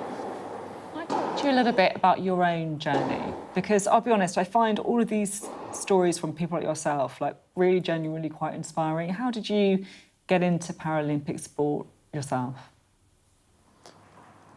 So I was always into sport growing up. I played every sport you can think of growing up, but the one I kind of really fell in love with was rugby. And I played that all through high school, but unfortunately, in my final year of high school, when I was 18, I had a neck injury playing rugby, which left me obviously in a wheelchair, paralysed from the chest down. And yeah, from there, for me, getting back into sport was it was kind of how I restored a sense of normality to my life. Like, everything was very different, trying to navigate the world again in this kind of new body that I had. But, you know, sport was always a constant before, and I wanted to make sure it was a constant after. And yeah, wheelchair rugby, you know, very similar to the sport that I played prior to my injury. You know, it was a very natural progression, and yeah, it just kind of went from there. We often talk about grassroots funding for sports. Obviously, you're part of Team GB. Is grassroots funding for Paralympic sports particularly in need? And how important is it to get people who might not be as clearly brilliant as you are at wheelchair rugby into these sorts of activities in sports? So it's massively important that there's funding for the grassroots levels. You know, most rugby clubs have like a charity status. You know, the club that I play for, London Wheelchair Rugby Club, we have charity status, and we rely heavily on fundraising to fund the club. The cost of equipment for wheelchair rugby is quite astronomical, to be honest, and can be a real barrier for people to get involved. So making sure we can, you know, fund these programs is vitally important to make sure we can get people involved in playing the sport. And it's so interesting to hear about how it helped with your own sort of rehabilitation, I guess, and understanding the world, as you put it, after something so kind of devastating would happen when you're only a young boy. How important do you think Paralympic sport is for helping people who may have these life-changing injuries? It's certainly a source of inspiration. I think if you are someone who's recently injured or acquired a disability, and you can see people at the Paralympics, doing the incredible feats, that they perform, it can be really, really inspiring, and it can show you kind of what you're still capable of. I think wheelchair rugby, particularly with the contact element, a lot of times when people sustain a neck injury like the one I sustained, you kind of get wrapped up in bubble wrap and you're made to feel like you're made of glass. But when you get in the chair and you kind of get involved and you experience those hits, you realise how much you can still do. And yeah, that's certainly something that has helped me massively in my journey, and I think would be massively beneficial for anybody else wanting to get involved in sports. Well, you've certainly shown what people can do, competing for your country and all of that kind of stuff as well. Absolutely smashing it in the Paralympics. Thank you. Thank you very much. Cheers. Dave Ross there, a great conversation. We're going to stick on sport, and only days away from finding out the World Cup fixtures. FIFA World Cup next summer, of course, held in Canada, the US and Mexico. It's been a bit led to a little bit of... I know, I was getting excited. I know, sorry, I don't know where that came from. I just quite liked it. Some good news for fans as well, because FIFA has said that dynamic pricing won't apply to all tickets. If you're wondering what on earth dynamic pricing is, it means you might pay a little bit more, not set cost, basically. If you're wondering what it is, you haven't been watching this show. Yeah, because since launch. Will cares a lot about this, and I do as well, actually. Yeah, we've been talking. Yeah, it's obviously there's Oasis is kind of the story that attracts attention to exactly. It. Selling their tickets and hiking the price if the demand is big enough. Yeah, so they are not going to do that for most tickets at the World Cup. A lot of it is going to be ring-fenced. And it comes as the US President Donald Trump sticks to his pledge to move fixtures away from what he considers unsafe cities. This has got a lot of coverage stateside, including LA, San Francisco and Seattle. Well, our US correspondent Martha Kellner has this. Could Donald Trump really be about to rip up plans for the 2026 Football World Cup? Get ready. Champions of the world! The tournament will be held in just over 6 months' time across the United States, Canada and Mexico. The draw is happening this week. But even at this late stage, the US president is talking about ripping away games from certain host cities. If we think there's going to be a sign of any trouble, I would ask Johnny to move that to a different city. We have a lot of cities that would love to have it number one, and we'll do it very safely. FIFA President Gianni Infantino has been cozying up to Trump, spending time at the White House and even watching a game together. But Donald Trump is making it clear he's in charge. Los Angeles is hosting 8 games, but Trump is threatening to take them away. He says that recent protests here show the city is unsafe. He also points to the wildfires earlier this year, which he says were exacerbated by weak Democratic leadership. But does he really have the power to take away the World Cup games, or is it all bluster? If I were one of those mayors, I just wouldn't worry about it. It would require, by law, some type of national emergency that would give the federal government the authority to cancel an event. Now, of course, if President Trump decided to leverage the weight of federal government support for the event against a demand that leave a particular city, that could not be discounted. But I don't see that there's even a remote chance of that happening. 3 host countries, 16 host cities. 48 different countries will feature in this World Cup. It takes place against the backdrop of Trump's fierce anti-immigration crackdown. There are concerns that fans from some countries, particularly in Africa and Central and South America, may be unable to get visas or too scared to travel here. Compared to other World Cups, I think that's a concern. I think we'll definitely see denials. I think we'll see a lot of stories about people who were not able to come to the World Cup. But ultimately, it's important to remember that 55 million people, roughly, currently possess valid U.S. visas. And there's more than 30 countries now that qualify for ESTA. So millions of people do have access to the United States to attend these matches. President Trump plans to attend the draw this week, which takes place in Washington, D.C., as he demanded. He is an expert at using sport for self-promotion. 104 games. This will almost certainly be the most lucrative sporting event in history. It's a showpiece event for a president who loves to put on a show. But could his divisive politics make it fraught with problems too? We are going to win the World Cup.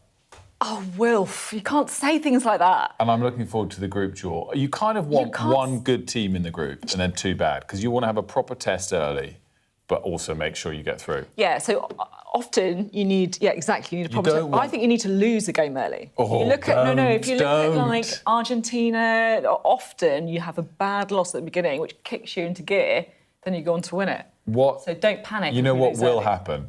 We will all overreact to England's first performance, no matter what. Yeah, that's true. That's definitely true. I look forward to the draw. Ready to do it. That's quite good fun.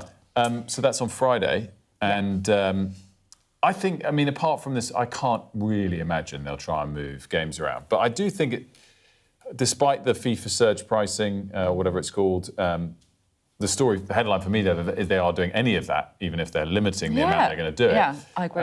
I think US usually hosts these things pretty well. I think it should be a great tournament. It's going to be brilliant. It's going to be absolutely brilliant. It really is. Interesting to see. Meanwhile, Sophie didn't even realise there was Premier League football last night. We had... And yet, by default, captained Haaland, and now is going to be even further clear on the Fantasy Football League. I had a little panic during that multi-counter when I realised I take fantasy football very seriously, and I realised I'd forgotten to update my team. So Sophie's, how many's on the Sky competition? There's like hundreds of people on it. She's top. It's very, very frustrating. And I'm a massive loser, I think, even when she hasn't planned it, she's pulling away again. Yeah, it's all going my way. Very frustrating. Right, coming up, we'll be talking about the Cern Abbas giant, probably one of the UK's most iconic, certainly quirkiest landmarks. I'm not going to say why, but if you know what I'm talking about, you know what I'm talking about. So iconic that both of us had to check how to pronounce it. We're going to be talking about that in just a few moments' time.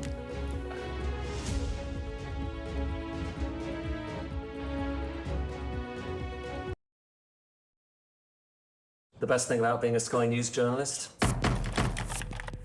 I'm going to take you behind the scenes here for Election Night Live.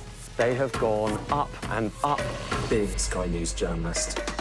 Ed Conway. Sky News, is anyone going to talk to us? Mortgage rates did go up very sharply during your time in office. Here it is. First off, just the scale of what we're looking at. Our data shows it's been happening. Question is, why it hasn't been stopped.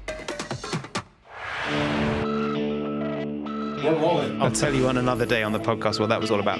Welcome to the world. Come along for the journey. It'll be fun. Russia knows our weaknesses, but do you? This is the war game. There were a number of armed security. We want to discover, to find out what's really going on. Everything you need to know about British politics in about 20 minutes. I actually don't like political drama. So, where next? Available wherever you get your podcasts. What's the best thing about being a Sky News journalist? Who's funnier? Being a Sky News journalist. A special edition of The World with me, Yalda Hakim. Pakistan had the right to respond. You're like, what? Historic day here today. Congratulations, this is a huge moment. But what happens now? We've got your Sunday mornings covered. From the front page and the sounds of the streets to the voices of the people who make the major calls and big picture politics beyond Westminster. We'll put you at the heart of our story. I'm ready. Are you? Join me, Trevor Phillips, Sunday mornings on Sky News. I'm Dominic Waghorn, Sky's International Affairs Editor, covering a world that seems to be unravelling.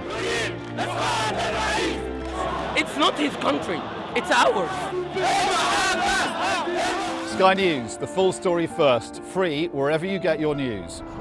It's half an hour now past the deadline that Hamas issued, and we've now seen a third barrage of rockets coming in.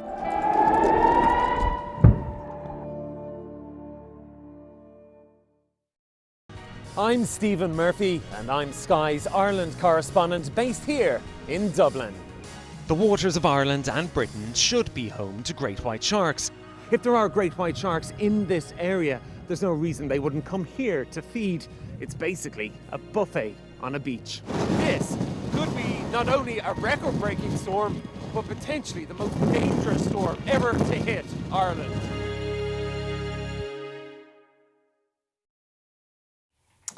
Hello again. Now, I think it's fair to say the Cerne Abbas Giant is probably one of the UK's, I'm not sure the right adjective, quirkiest landmarks. If you know it, you're going to know why I'm saying that. Well, the mysterious chalk figure was carved into the hillside in Dorset centuries ago. It's been cared for by the National Trust for more than 100 years, but now the land surrounding it is up for sale. So, look, people are very worried about what could happen to the Giant's lair, so the charity is trying to raise the funds to buy it for themselves. Let's head to the region. Hannah Jefferson, General Manager for that area of the National Trust, joins us. Thanks so much for joining us. Can you just clarify the rules for this? And when we're saying the land around it, are we talking about literally the land it's on or kind of the wider land around it? So it's the Giant's Hill. And the hill he actually sits on. So the National Trust only looks after the Giant at the moment, so the 55 metres tall Giant that there is. And it is actually to buy his hill, but also to buy 3 fields surrounding him. And so who's put that land up for sale? It's a local person's put that land up for sale. They've owned the land for a long time, now we have the opportunity to see if we can secure this for the nation. We're looking at the image of the Giant on the screen now, and look, it's just, I have to say, it's an incredible picture. I mean, obviously everyone's going to look at the kind of anatomy of it there, but the history of this is extraordinary as well. Can you just fill us in on why this is such an important bit of our historic heritage? Well, the Giant is known to many, both nationally and internationally. I mean, like you say, he's a well-recognised and loved figure. He's mysterious too. It was only in 2020 when we did the rechalking, which you can see on the screen now, that we discovered he was from the early medieval period. Before that, we had lots of different theories about why he was here. And there's still more mystery. We still don't really know who created him, why he was here, whether he's connected to the Abbey and Cerne Abbas. There's a lot to learn. It's incredible to see, it really is. And the size of it, I mean, you can get a sense of it just looking at how tiny the people look, walking around. It's quite a feat to create an image just like that. Absolutely, and caring for him's difficult too. So our rangers every year have to do lots of interesting tasks, like poo picking after the sheep that go on and graze him. So yeah, he's definitely an interesting character and keeps us busy. Sorry to have another boring question on this, but I'm really intrigued. So, National Trust, I think, is a pretty big and wealthy charity. If we're talking about a few fields, is this not quite a simple transaction? I mean, it's not like trying to buy one of the big National Trust houses or estates that would cost millions and millions of pounds. What are you kind of seeking now? Is the funding not available? We've already raised over £2 million, so we're really nearly there, and we're just asking for help to get us over the final line. Really, it actually surprisingly arable and farmland is really, really expensive. It's not easy to acquire that. So we have done everything that we can to date to bring this home, and we now just need to ask for a little bit more help to help us secure it all. Fingers crossed. Thanks so much for coming to talk to us today. It looks very blustery where you are, so hope you find someone to warm up soon. £2 million for a couple of fields. Yeah, it's a lot of money. And such an iconic piece of art as well. Now, we're going to go to something really controversial now. Brace yourselves. We had a proper row about this morning, I'll be honest. I think I may have taken it slightly too far. But anyway, Christmas movies. It split the mornings team like nothing else. And we talked about it on Cheat Sheet this morning. They also asked what their favourite Christmas movie was. Do you know what the winner was with 20% of the votes? Home Alone. Yes. That's my favourite. It's Is the it? best one. Did you look that up, or that was No, also your favourite? I just know that it's going to be. Because it is. I mean, I'll be honest. It is the best Christmas film. Full stop. I think it's top accept no. 5. It's top 5. I'm sorry. This is a hill I'm willing to die on. So, number 2 is my top, and it really drops off only 9% to come second. Love Actually. Oh, Wilf, that is not only one of my worst ever films. What? But it's What? I actually think that's probably one of my top 5 worst films. No, oh my God.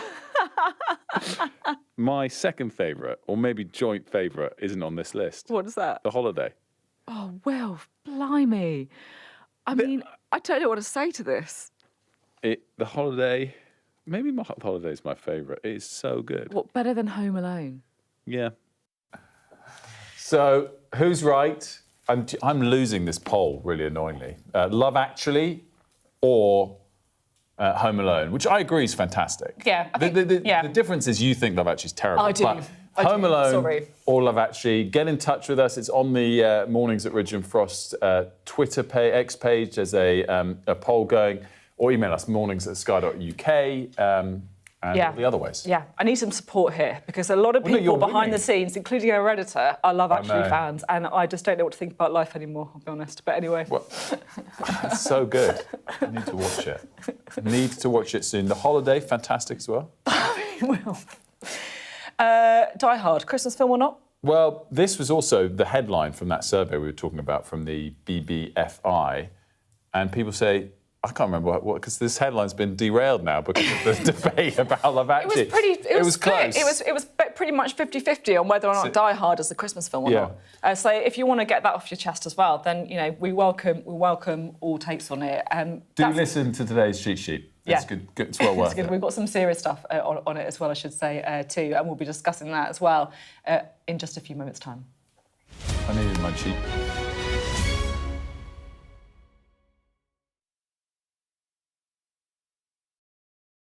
What might happen if Russia attacked the UK? This is clearly an enormous show of force. It is definitely out of the ordinary. We ran a war game with former ministers back in the hot seat. Ben Wallace. Amber Rudd. Jack Straw. It's the kind of war game that's genuinely tested inside government. The Russians are signalling that there may be an attack. Russia knows our weaknesses, but do you? I'm Deborah Haynes. From Sky News and Tortoise, this is The War Game. Listen wherever you get your podcasts.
Good morning, it's 9 o'clock. Welcome to Mornings with Ridge and Frost. We're Sophy and Wilf. Good morning from the both of us. Lots of big news breaking this morning.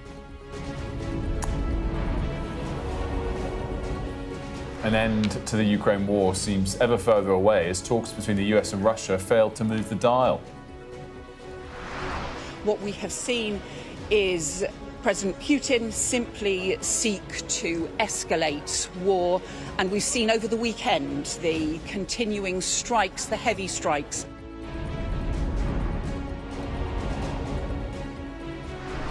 Israel says it will let people in Gaza cross the border into Egypt in the coming days.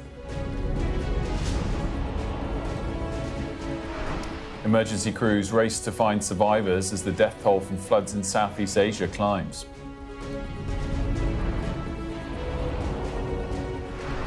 An inquiry finds systemic failures caused a case against 2 accused Chinese spies to collapse, and the same mistakes could happen again. Also today, beware of scammers. We'll discuss how you can stay safe this Christmas.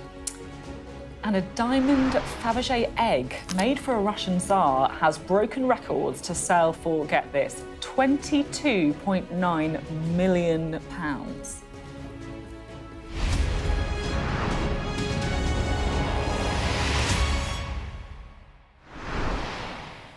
Good morning and welcome. So we begin with Ukraine, where despite a flurry of diplomatic activity, it seems we're no closer to an agreement in those ceasefire talks.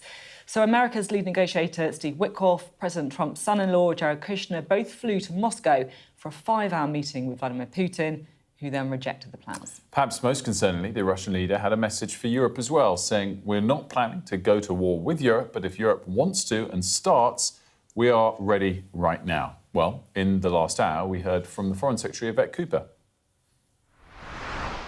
We have seen in recent days President Trump and the US pursue a just and lasting peace for Ukraine and for the Ukrainian people, and for President Zelensky to pursue their willingness for a ceasefire and for a just and lasting peace for Ukraine. But instead, what we have seen is President Putin simply seek to escalate war, and we've seen over the weekend the continuing strikes, the heavy strikes that have led to power being switched off for hundreds of thousands of people. And that is why today I'm announcing the UK's additional £10 million to support energy infrastructure repairs in Ukraine, because whilst President Putin is seeking to switch the lights off and plunge Ukraine into darkness, we will continue to work to switch the lights back on.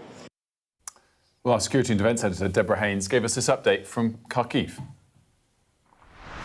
Well, I don't think anyone here was expecting any breakthrough, and let's face it, Ukraine was not in the room, so there was never going to be any actual decisive deal coming out. There was nervousness because, of course, Ukraine really views Steve Witkoff with suspicion. They believe that he is far more wooed by the Russian side than the Ukrainian side, and you can only look at his travel that really underlines that. He's been to Moscow 6 times this year. He hasn't been to Ukraine once. Yes, he's met with senior Ukrainian officials and the president as Ukraine tries to make sure that its voice is heard. But unless Ukraine is agreeing to a deal will not happen because this country is still fighting. And I've been down in the Donbass for a couple of days and speaking to soldiers there, and I can tell you they are in no mood to surrender land. Yes, they're exhausted. Yes, they really want to see peace, but they say that they've sacrificed so much defending their land, and while they are still losing territory, they are also fighting back. Deborah Haynes there. I think kind of zooming out, the thing that feels really depressing is that despite, this flurry of diplomatic activity, despite everybody, raising their hopes, the sticking point, which is the territory, it just seems like nothing has actually changed on that at all. Mm-hmm. There's been no movement. Totally. And I think what also stood out to me of what Deborah was saying to us earlier is the extent to which, at least, this is isn't an optimistic point, but at least these talks didn't show the US rolling over entirely on what Ukraine wants. A deal that's unfavourable would have been a step backwards, even if this was not a step forwards. And of course, worth as well, just dwelling on the remarks that Vladimir Putin said last night as well. We're not planning to go to war with Europe. I've said that 100 times. But if Europe suddenly wants to fight us and starts, we are ready right now. There can be no doubt about that. So, in other words, Vladimir Putin saying Russia is ready for war with Europe. Which I thought, again, interesting. John Foreman, the former defence attaché, UK defence attaché to Moscow, did frame as more sabre-rattling from Putin than anything escalatory. But, certainly something to take note of. Now, in the last hour, Israel has said the Rafah crossing in Gaza will open in the coming days. Residents in the territory will be able to cross into Egypt. COGAT, the Coordination of Government Activities in the Territories, said the arrangement will be coordinated with Egypt under the supervision of the European Union mission, similar to the mechanism that operated in January 2025. So COGAT didn't say if there would be any restrictions on who would be allowed to leave Gaza. We're, of course, waiting for some more details of that. But they did say it would require Israeli security approval. So their news coming through this morning, the Rafah crossing is going to open, which would let Gazans into Egypt.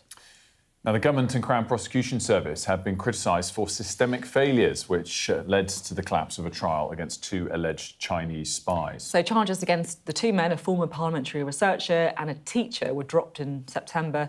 A group of MPs and peers have described the handling of the case as shambolic. So pretty critical, I have to say. Rob Powell is here to tell us more about it. So just set it up, because this is quite complicated, isn't it, the whole story? Yeah, you remember when the trial collapsed a little earlier this year, there was a lot of accusations flying around in newspapers, coming from the Conservative Party as well, that the government had basically lent on officials or had on purpose tried to blow this prosecution up so that it didn't get to court, because basically they thought it would be a bit awkward for China-UK relations. This report from the Committee of MPs says that it found no evidence of that. It basically put it down to cock-up rather than conspiracy, a mix of sort of bureaucratic screw-ups, outdated legislation. One main part of the reason why it collapsed was because prosecutors needed the government to say categorically China is a threat to national security, but the witness that the government wasn't able to do that because that wasn't government policy at the time. All he could do was point to examples.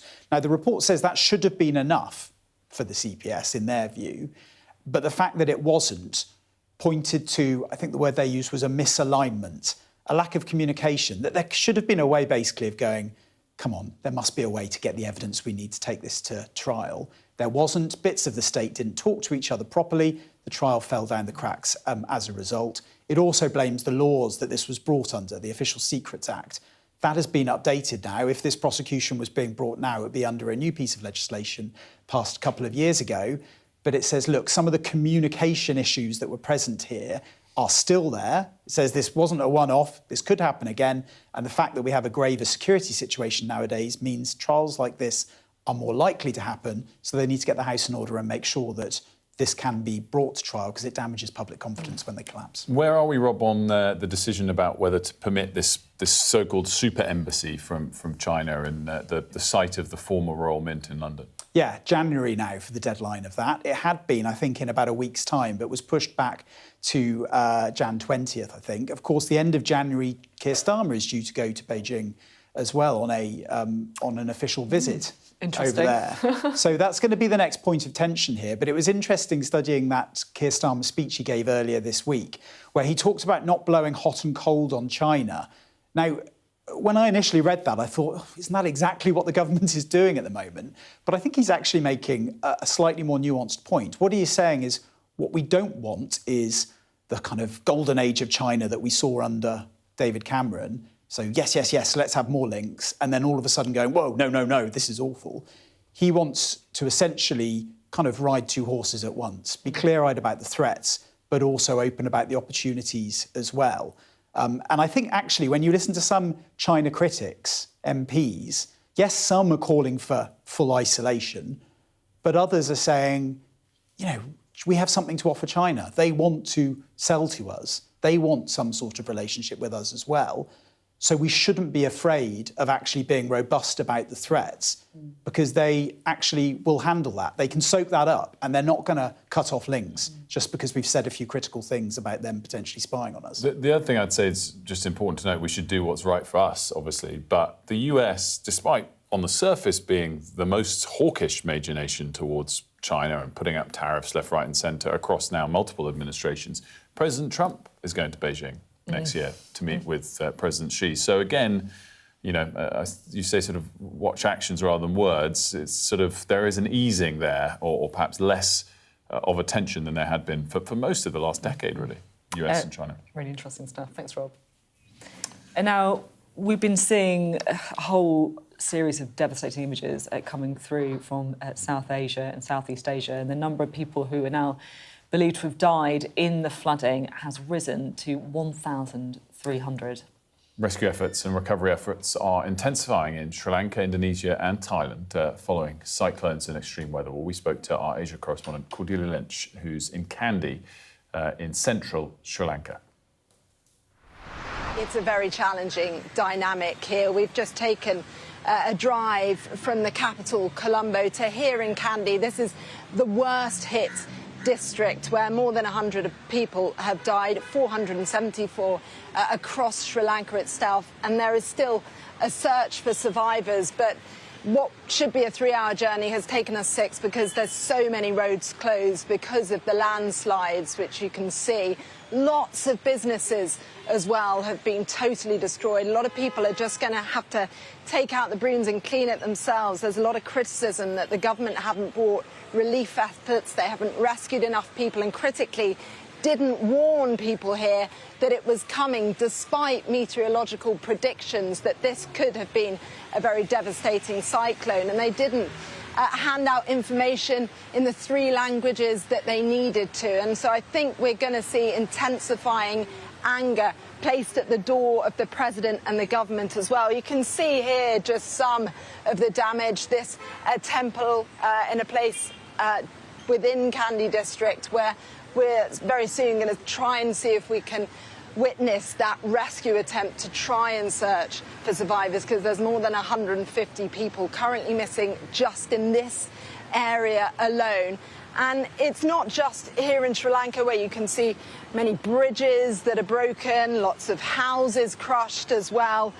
But we're seeing this across Asia. This has been a particularly horrific monsoon season, a confluence of weather patterns, of typhoons, of cyclones, of storms. Of course, this is a continent that is used to it. But I think what we're seeing play out is really a lot of governments not really meeting the needs of their people. More than 650 people in Indonesia, for instance, have also died. And we haven't seen any rescue teams so far since we've been here. And the big worry now is that more rain is forecast. So there's a real rush to try and secure buildings and to evacuate people.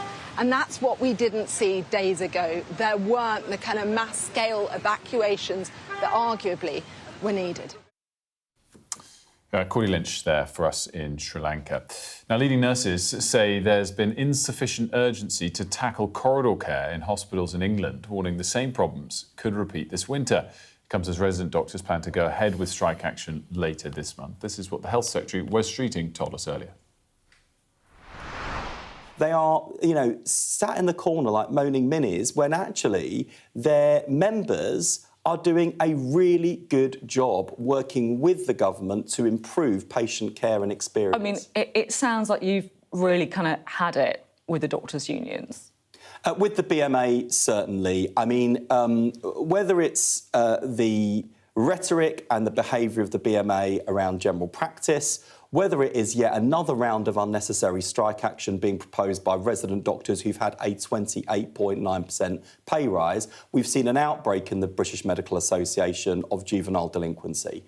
And it is irresponsible because we know that the NHS is under real pressure. We'll talk about that in a moment in terms of urgent and emergency care and the situation we're seeing on corridors in hospitals, which are wholly unacceptable. And yet, since we came to office, there are real signs of green shoots of recovery, whether that's on the waiting list, whether that's on patient satisfaction with general practice, whether that is the investment we're putting into urgent emergency care. We could be leaning into this together. Instead, the BMA is not only holding back the NHS's recovery and inflicting damage on patients, it's also self-defeating for their members who are having to work in these conditions. Well, Oliver's here with us, and you know, Wes Streeting was very critical of the BMA, the British Medical Association, which is representing the resident doctors. Didn't really reflect specifically on the nurses' union, but expressed sympathy for what the nurses are talking about at this stage. Yeah, 12-hour waits for patients and for nurses is something that nobody really wants, and it's a problem that's been getting worse in recent months. We've seen a jump of around 10,000 patients who are now regularly waiting more than 12.5 hours. So the total for October was 54,000 patients who were waiting more than half a day, essentially, on a trolley, in a corridor, or in some cases we've heard of patients being treated in cafes that have been repurposed. And we're heading into a tough time. You know, winter pressures are about to happen. We've got a flu spike that's going to be said to be the worst in a decade that we're expecting. So to then have that, the doctor's strike, and then this critical lack of bed space really is causing quite a lot of issues for nurses. Do you think, it didn't seem like there was any movement, did it, between Wes Streeting and the doctors, I have to say? No, there's very little movement. And what seems to be happening is where Streeting's blaming the resident doctors committee on the BMA side, saying that they're not budging. Actually, he's somebody who understands some of their problems. He agrees with them on some of the issues, and he just wants to see them come to the table in a more cooperative fashion. The BMA saying, though, you know, we haven't had the deal that we want either on pay or on the jobs offers, because there isn't enough jobs for resident doctors to go into. And so they're in this sort of stalemate. And as you've pointed out in previous hours, we are seeing different approaches being taken by different unions. So the RCN, they also want higher wages for their nurses, but they're not taking this same route that the British Medical Association is taking. Oliver, great stuff. Thanks so much. The inbox has exploded, I have to say. It's exploded, I think it's fair to say, about Love Actually versus Home Alone. Mm-hmm. And I have to say, as somebody who is not a Love Actually fan, I think I'm in the minority. So this is Rosalind, Love Actually by a million miles. Sorry, Sophie. Astrid says, my favourite is a holiday for a number of reasons. I'm with you there, Wilf.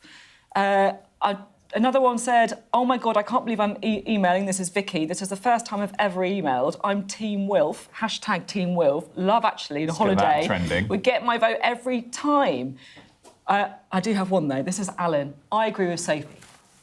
Home Alone is hands down the best Christmas movie, followed by Die Hard, Lethal Weapon and Jaws of Revenge. Sorry, but Love Actually is utter trash. So I'm getting a bit of support at least. Well, annoyingly on the Twitter profile, you're winning quite significantly. The only difference is I'm sort of on Team Sophie as well. I think Home Alone's very good. Yeah. And frankly, this whole thing this morning has just made me look forward to the run-up to Christmas, where we can watch lots of Christmas movies again, which is fantastic. By the way, the best line comes in Vicky's emails, the last one. Yes, that was nice. Vicky also said some very nice things about the show, which we're very happy about, obviously, as well. I'm loving the new show. Goes, I've moved over from another broadcaster as a result. Excellent. We like a bit of that. Pleased to hear. We like a little bit of glitz as well. Just want to bring you now, it's just in case you've got a couple of, 20 million pounds lying around. Sloshing around in the bank. This is the jewel-studded egg by the luxury jewellery brand Fabergé that has been sold at auction for £22.9 million. So that is, it beat the previous record for a work by Fabergé by more than £13 million. And this one was originally made, it's called the Winter Egg. It was commissioned by the Emperor Nicholas II in 1913 as a casual gift for his mother. It's described as one of the most lavish of Fabergé's imperial creations and is carved in rock crystal. Very nice. Coming up after the break, we're going to be talking about Christmas scams. It's something that always gets worse at this time of the year. We're going to be talking to Amy Hart, who fell victim herself to some fraudsters while she was pregnant.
we are under Israeli military restrictions in terms of some of the things that we can film, but it's important to be in there.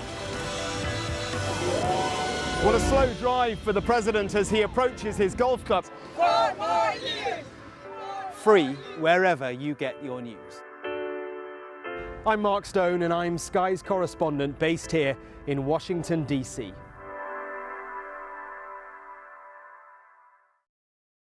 There's always more to the news than a headline.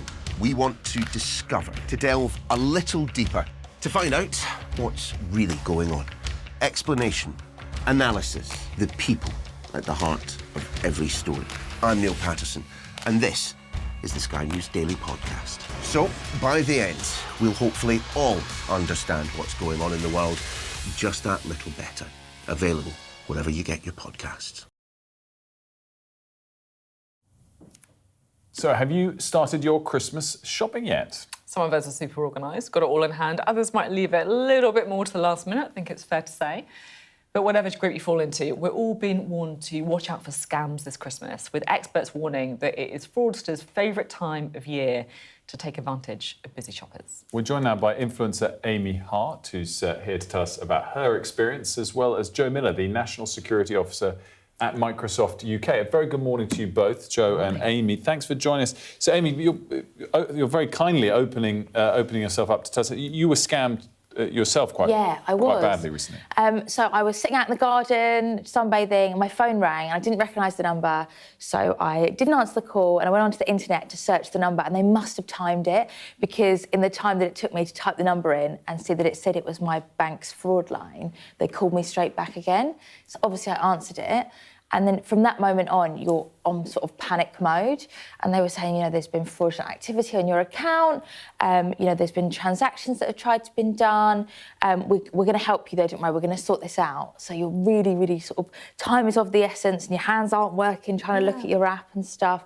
And they said to me, okay, we need a code, so we're going to send you a text now. And it came through with 3 transactions. And I said, I've made the first 2, but the third one's not me. And it's one of those things of like, did you make these transactions? Click yes or no.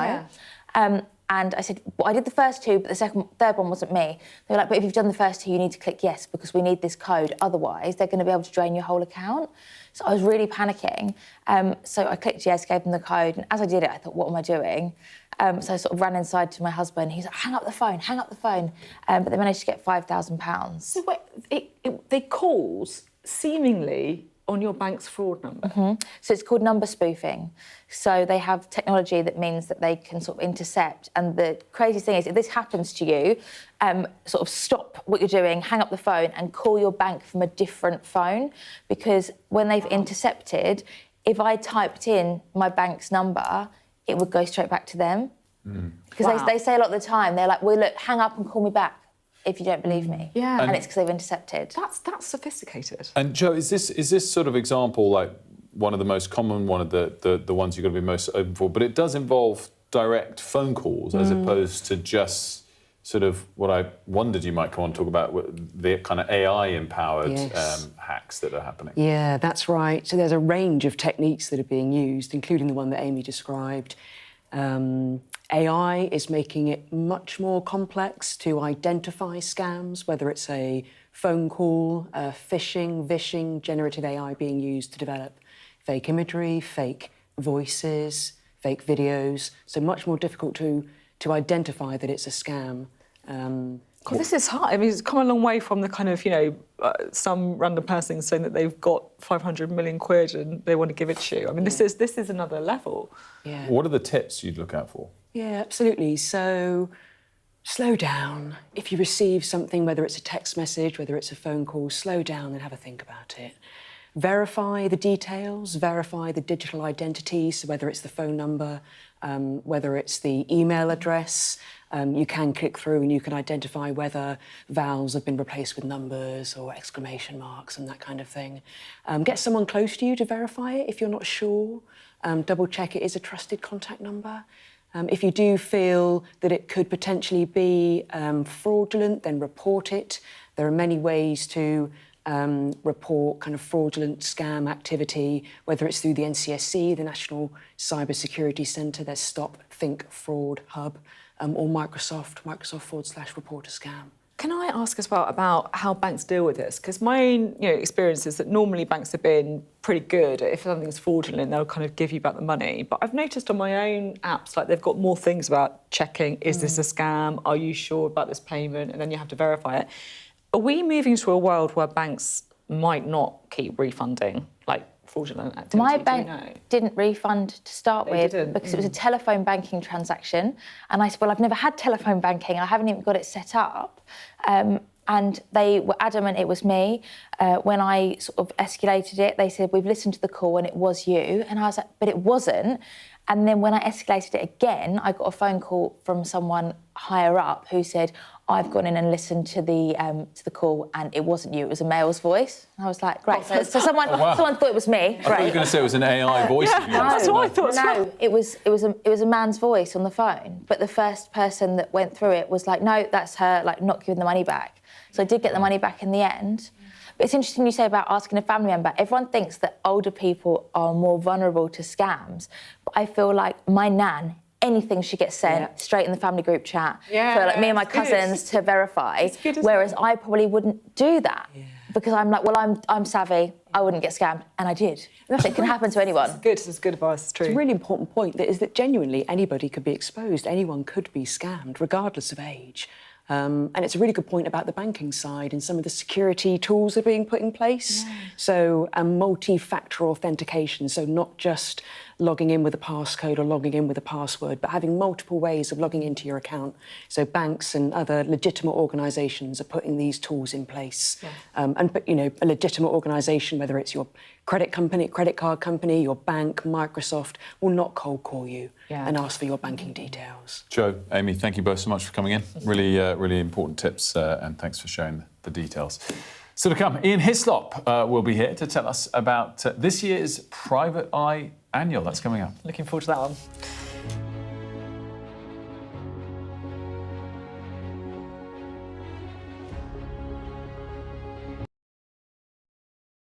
The best thing about being a Sky News journalist? They call him the king of the jungle. Being a Sky News journalist. Yusra Al-Baghir has this report. And this is what's left of it. As a woman of colour, how did the Harris campaign speak to you? People risk their lives to speak to us for this report. Mr. Zuma, Sky News. We're trying to see as much as we can. We've come to one of Moscow's Cold War bunkers. It was built as a top-secret command centre. Being here really feels like you're stepping back in time. I'm Ivor Bennett, Sky's Moscow correspondent. A show of military might and menace. Courage, bravery and sacrifice will win the day. It's a new subject. They'll learn about combat drones and some how to handle a Kalashnikov. The Kremlin continues to put forward its own version of events, both present and past. There's no mention of the fact that Russia invaded its neighbour. That's rewriting history, isn't it? Now we have to read it carefully.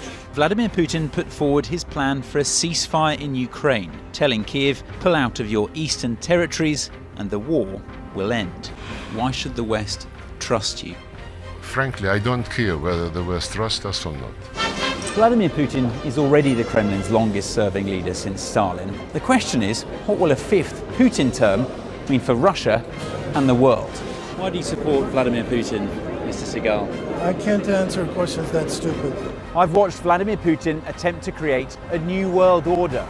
The St. Petersburg Economic Forum was the backdrop to Vladimir Putin's latest verbal volley that Russia could send missiles to other nations to target the West. Ambassador, I wonder, shall we have a quick word for Sky News? Is the West right? Are you fueling Russia's war machine? Swedish media, oh my God, you're not afraid of being here.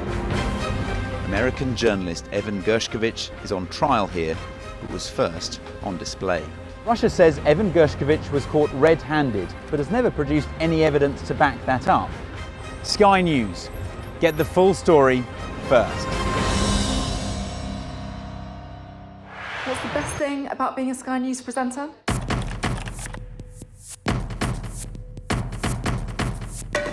We've done the work and the reading, so you don't have to. Being a Sky News presenter. Hello and welcome. Westminster, the heart of British politics. I'm so sorry about what happened to you. So what on earth is going on? It's not true. Can I tell you what I think? It's really unusual. Mornings with Richard and Frost. Let's crack on. Let's get started. Hello again. Now, a water quality issue. Not exactly sure what that is. They haven't told us. Has left taps running dry in Kent, causing absolute chaos, of course, for families. 24,000 homes affected. People in Tunbridge Wells forced to queue at bottle stations to get water. And, of course, residents, as you'd expect, not very happy. The last 4 days without water was awful. It's good that at least it was raining, so we could collect some rainwater to at least to flush the toilet.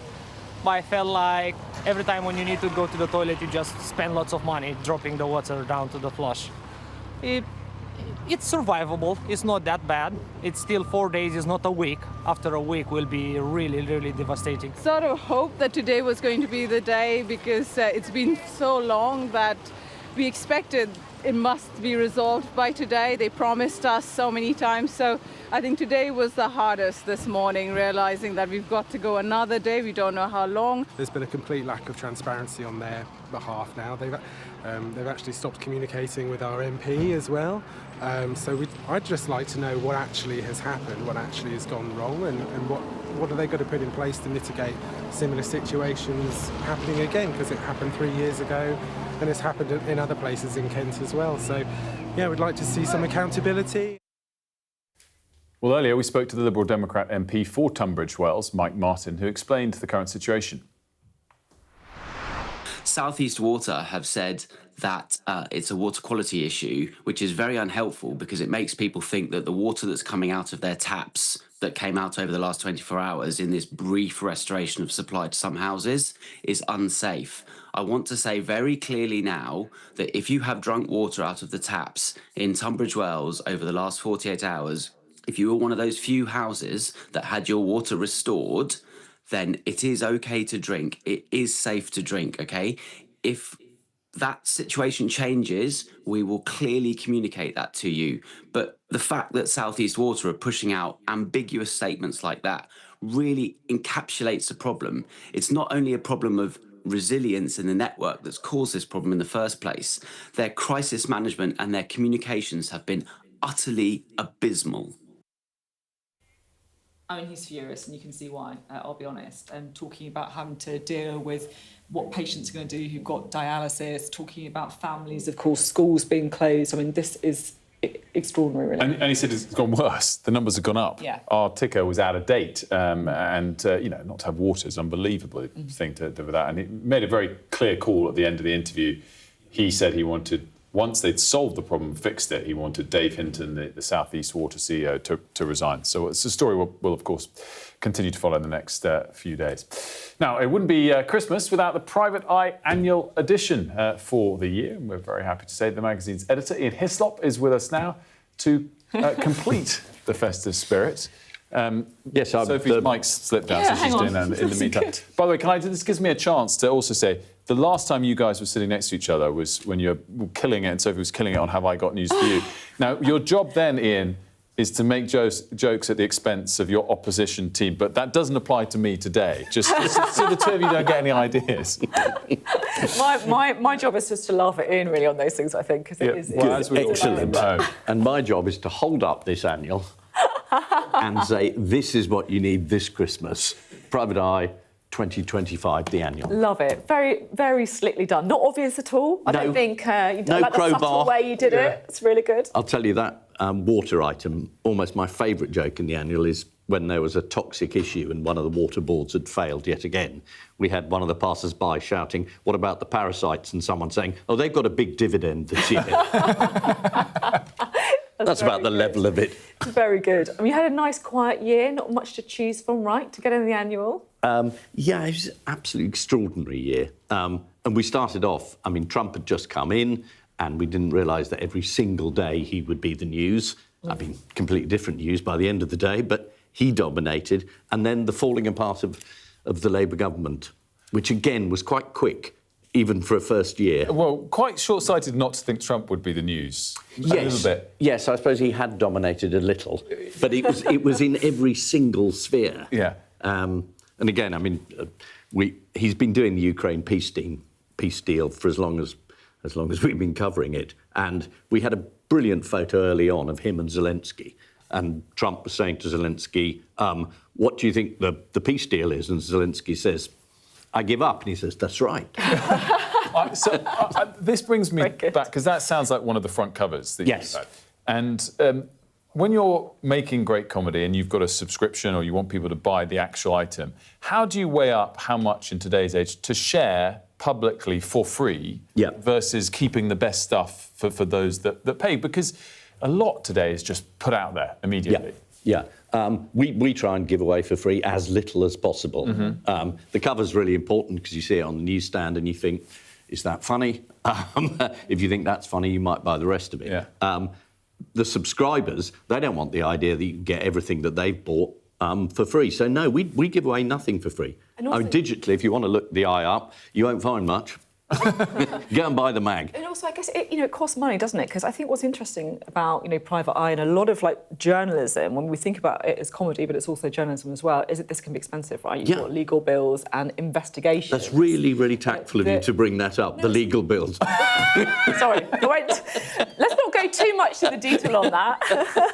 But no, it's the thing, isn't it? Particularly when we see local journalism crumbling away, a lot of councils aren't getting scrutiny, and so there's an important public interest in it. Yeah, because it's troublesome doing the sort of journalism that we do and that other people do in investigations, and it's expensive. And also, you can work for months and then the story doesn't come off. Yeah. So you don't print it and you think, oh, what have I got? Yeah. You need to invest. How important is political satire in holding powerful people to account? And how has it gone up and down over the decades of being one of the very important tools to the less effective tools, and where do we stand today? Well, I think it's always important as a drumbeat. Sometimes it's more popular. Sometimes people say, oh, God, we're sick of this. Can't you just be a bit more positive? Yeah. I don't think they feel that at the moment, but I might be wrong. I always say if we didn't do it, I think it would be worse. That's the low bar, but that's the bottom bar. And you are giving people, in a sense, a release if they're thinking, I'm really cross about this. It's really annoying. I really don't like what's happening here. Then you can say, well, nor do we, and look how funny it is. What about the budget, Ian? I'm interested what's your sort of takeaway on the budget? Well, again, my takeaway is they're taking away all my money, which is fine, obviously. No, it's just a complete shambles. And I'm getting quite old, but I do remember when it was Purdah, you heard nothing about the budget, so when it came, you reacted to it. Now, we've seen it all before it happens. The OBRE kindly leaks it beforehand and then gives you a running commentary on it afterwards and said, oh, we didn't say any of that anyway. It is quite extraordinary. Yeah, and you've got the situation, haven't you, where obviously the accidental publication of the entire budget by the Office of Budget Responsibility wasn't great. But we knew half of it anyway, because... Yeah, and the idea that you just try the budget out on the public for a couple of months beforehand. You fancy an income tax raise? Probably not. No, we won't do that then. And the juries or as well. The jury rules, Same thing. Yeah, absolutely incredible. What's your take, just more broadly, on, historically large majority? Yeah. 18 months or so later, whatever polls you want to look at, clearly they're not popular. What's your take on that and whether it's recoverable? It's incredibly fast to have lost that much goodwill. It's incredibly fast not to have your own backbenchers on board. These people who've never even been in Parliament before are suddenly saying, well, this isn't why I came into Parliament. You think you've been there 5 minutes? Give it a while, see what you're in for, see how government works. But if you can't get your major ideas through without either having the Tories on board or having a major rebellion, I think it's pretty disastrous. Can I ask, who's your favourite politician to satirise? If you're out on the hunt for jokes, is there someone who's like the gift that keeps on giving? Farage is pretty funny. I know in probably idealistic and moral terms, he isn't that funny. He is pretty funny for copy. And he also has quite a thin skin. So if we keep referring to him as Nigel Far Right, we find it funny and he doesn't. There you go. the thin skin of politicians, something that being tetchy is the best possible response. Always good to have you on. A real pleasure. Thank you very much indeed. Here's Lot speaking to us there about that Private Eye annual. Now, decades since authorities first identified county lines drug dealing, exploited children are now often either dead, in prison, or have been diagnosed with mental health problems caused by the trauma. Sky News has spoken to parents and former child runners who say the long-term impact is devastating, as new figures suggest the problem shows no sign of abating. County lines drugs, it's something that we know is an issue, but it does feel like we're only starting to kind of unpick the reality of how it's become embedded across the country. One person who's done a lot of that is Jason Farrell, our home editor. Jason, what have you found? Well, I mean, we've been looking at this subject for a long time, but it's actually really gone off the public agenda recently. And I went to see a production, actually, which was being done to schools by this production company called Code, Justice in Motion. The play's called Code. And it shows the impact of young lives and how they are, exploited into these gangs. And I was thinking, well, this isn't really happening as much now as it was maybe 10 years ago, but that is not true. Actually, right now, there's more gang leaders than ever have been caught by the police in the last 12 months, over 1,000, but over 2,000 lines have been closed. And more importantly, over 3,000 young and exploited children have been referred, having been caught up in county lines. And one of the things I've also noticed, doing stories on other things, such as homelessness, such as people having drug abuse problems, housing problems, those people, a lot of them I've found, especially in mental health institutions, have been involved in county lines drug dealing. And there seemed to be this crossover in the story. So that's why I wanted to go back and speak to parents and speak to children, and found that actually the long-term impact on this is utterly devastating. Here's a taste of Jason's latest report.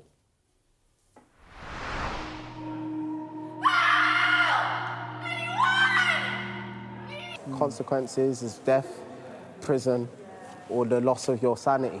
A cautionary tale about a child who has been groomed into county lines drug dealing. Performed to children at King's Academy Prospect School in Reading. Also in the audience are two mothers who have lived it. Sarah's son got involved from the age of 12. Initially, I don't think he realised what he was doing, and somebody asked him to take something and pass it on to someone else, and in return they would buy him a McDonald's. Amanda's son Oliver was also 12 when it started. He didn't want to know who his friends were, didn't want to share where he was going. We had lost control completely of him as our child. So they would give him the trainers, give him the bike, the coats were another thing. Coats. And they would act like it was a gift. Almost like parenting alongside a gang of men. Jason, I was really struck when you said earlier that it's kind of fallen off the agenda a bit recently. And I wonder if you could kind of expand a bit on why you think that is and what kind of thing needs to be done. Well, I think we just, as a news organisation, sort of, we move on. It's not in the cycle anymore. But for those families, I mean, there you heard from Sarah and Amanda, it never goes away. For Sarah, her son now is in prison. Amanda's son was killed at the age of 13. That's awful. Don't get to it in that bit, but he was actually stabbed to death. And we make this point in the piece that it's either you end up dead, or you end up in prison, or you end up with mental health problems. So actually, I mean, that's harder to report on. It's not as kind of impactful because we're talking about long-term impacts. But actually, what surprised me was actually still young people are still being exploited in this way. And it was a big issue. I mean, I remember Priti Patel was really massive on it. She went out on raids with the police and tried to highlight it. The Children's Commissioner at the time, when it first emerged, again, often talked about it. And there was a lot of stuff. And we still do get the odd press release every now and then from the police talking about raids and get invited on the odd raid here and there, but I just think it's fallen off the agenda slightly. Yeah. It's in the ages of these kids as well. What are there calls from these families at all about anything specific they'd like to see change? Well, we are getting some change now coming in from the government. So there's a new exploitation of children criminal offence which is going to be brought in, which kind of develops on the Modern Slavery Act. There's a new offence for essentially forcing a child to internally carry something, which is quite a common practice called plugging, which is awful.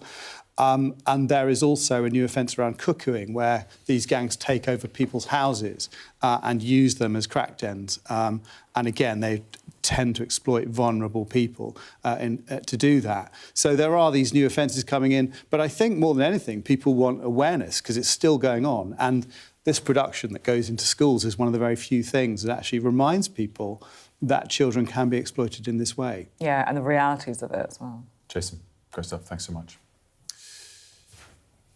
Coming up, we're going to be talking to a DJ who's been making a name for himself touring care homes. That one coming up next.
There's always more to the news than a headline. We want to discover, to delve a little deeper, to find out what's really going on. Explanation, analysis, the people at the heart of every story. I'm Neil Patterson, and this is the Sky News Daily Podcast. So, by the end, we'll hopefully all understand what's going on in the world just that little better. Available wherever you get your podcasts. Staying connected is vital for business. Sky Business sponsors this report.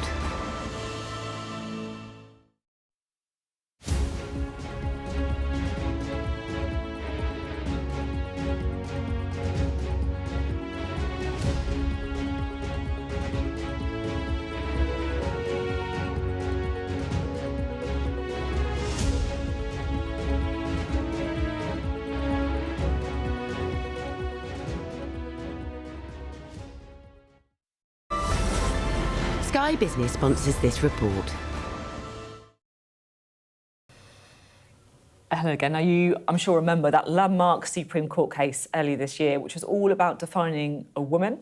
Organisations across the country have had to adapt in order to match the decision. And one of the groups that have made some changes is Girl Guiding, who say that transgender girls or biological boys will no longer be able to join. The court, of course, earlier ruled that words woman and sex in the Equality Act 2010 refer to a biological woman and biological sex. The decision was divisive and sparked protests for and against. Girl Guiding say they have undertaken detailed consultations before deciding.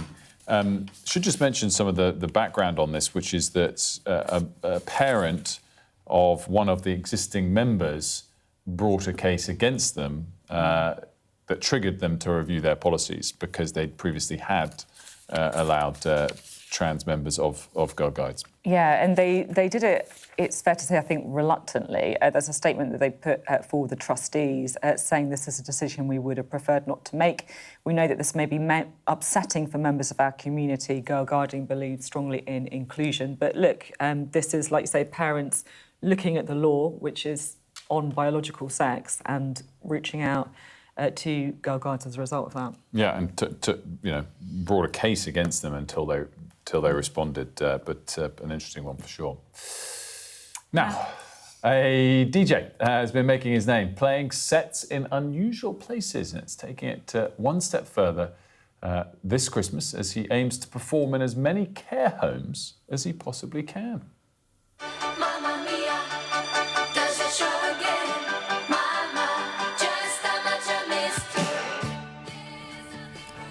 So that's Ashley Gordon, known as DJ DJ AG. I'm not sure, we'll have to clarify when we'll speak to him. He's holding an ABBA disco with some people who live in that care home there. And it's been a hit on TikTok. He's live streamed his performances there. And this is him with some of the residents he's been speaking to. I've seen you on TikTok. Have you? Well, listen, right now you're live on TikTok. Oh my God. We support adults with more complex disabilities, so physical disabilities, autism. And Foreman has been here for... Hello, mate. 30 years. 30 years. Supporting Enfield residents. You're the happiest person I've seen today. Hello. Yeah, look, they love you. Look. I think they love you, DJ AG. Clearly, the smiles you're eliciting there, fantastic. And also, can I just say, I don't know, I think on other videos it's less cheesy music than the two versions we just played, but I fully sign up to those two cheesy songs. So I embrace that. We love a bit of cheese, and thanks for having me today. I really appreciate it. So talk us through, why did you decide to start moving your DJing skills around care homes?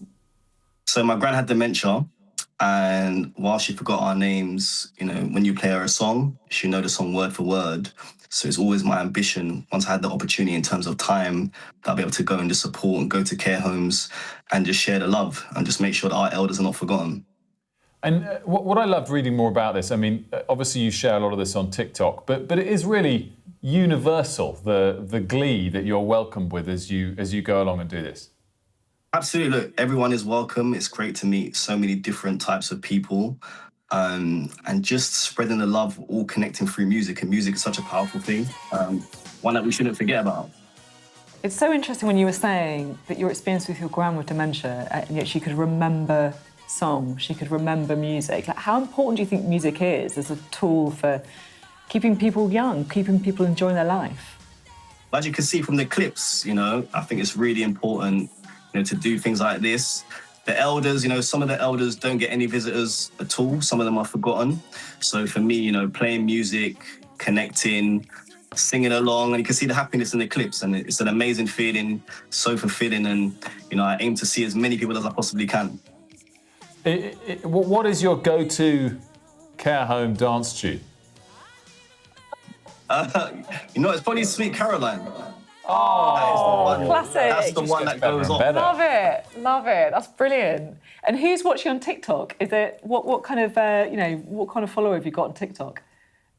So I've got like 1.8 million people that follow my account on TikTok, nearly 800,000 on Instagram, got YouTube as well. So we're growing a great community of people that all enjoy music, supporting our elders and also up and coming talent as well. But I love that, because I guess your traditional followers, perhaps, your other videos aren't always of this ilk, so it kind of shows the universal appeal of what you're doing. Yeah, look, I think it's important to include everyone and make sure that my platform is inclusive, and I'm hoping that encourages other people to also step out and go to care homes and go to schools and just make sure that we support communities in the best way possible. So to all the DJs out there, go to care homes. It's a great experience. Ashley, great to have you with us. Thank you so much. So lovely. I just want to end with a very quick wrap up of our email inbox, which has been exploding. We've forgotten a couple of Christmas classic films, and people are very cross with us. Yeah. It's a Wonderful Life, that's come up a lot, and Elf. They've got a point there with Elf. They really do. Elf is a classic. Well, that was discussed on Cheat Sheet, to be fair. Yeah. So we're sorry we didn't bring it in to the discussion here. I'm afraid you've won the Twitter poll, alas, Home Alone over Love Actually. But why don't we just say Merry Christmas, even though it's the start of December. We'll see you tomorrow. We've got months of this. I'm Stephen Murphy, and I'm Sky's Ireland correspondent based here in Dublin. The waters of Ireland and Britain should be home to great white sharks. If there are great white sharks in this area, there's no reason they wouldn't come here to feed. It's basically a buffet on a beach. This could be not only a record-breaking storm, but potentially the most dangerous storm ever to hit Ireland.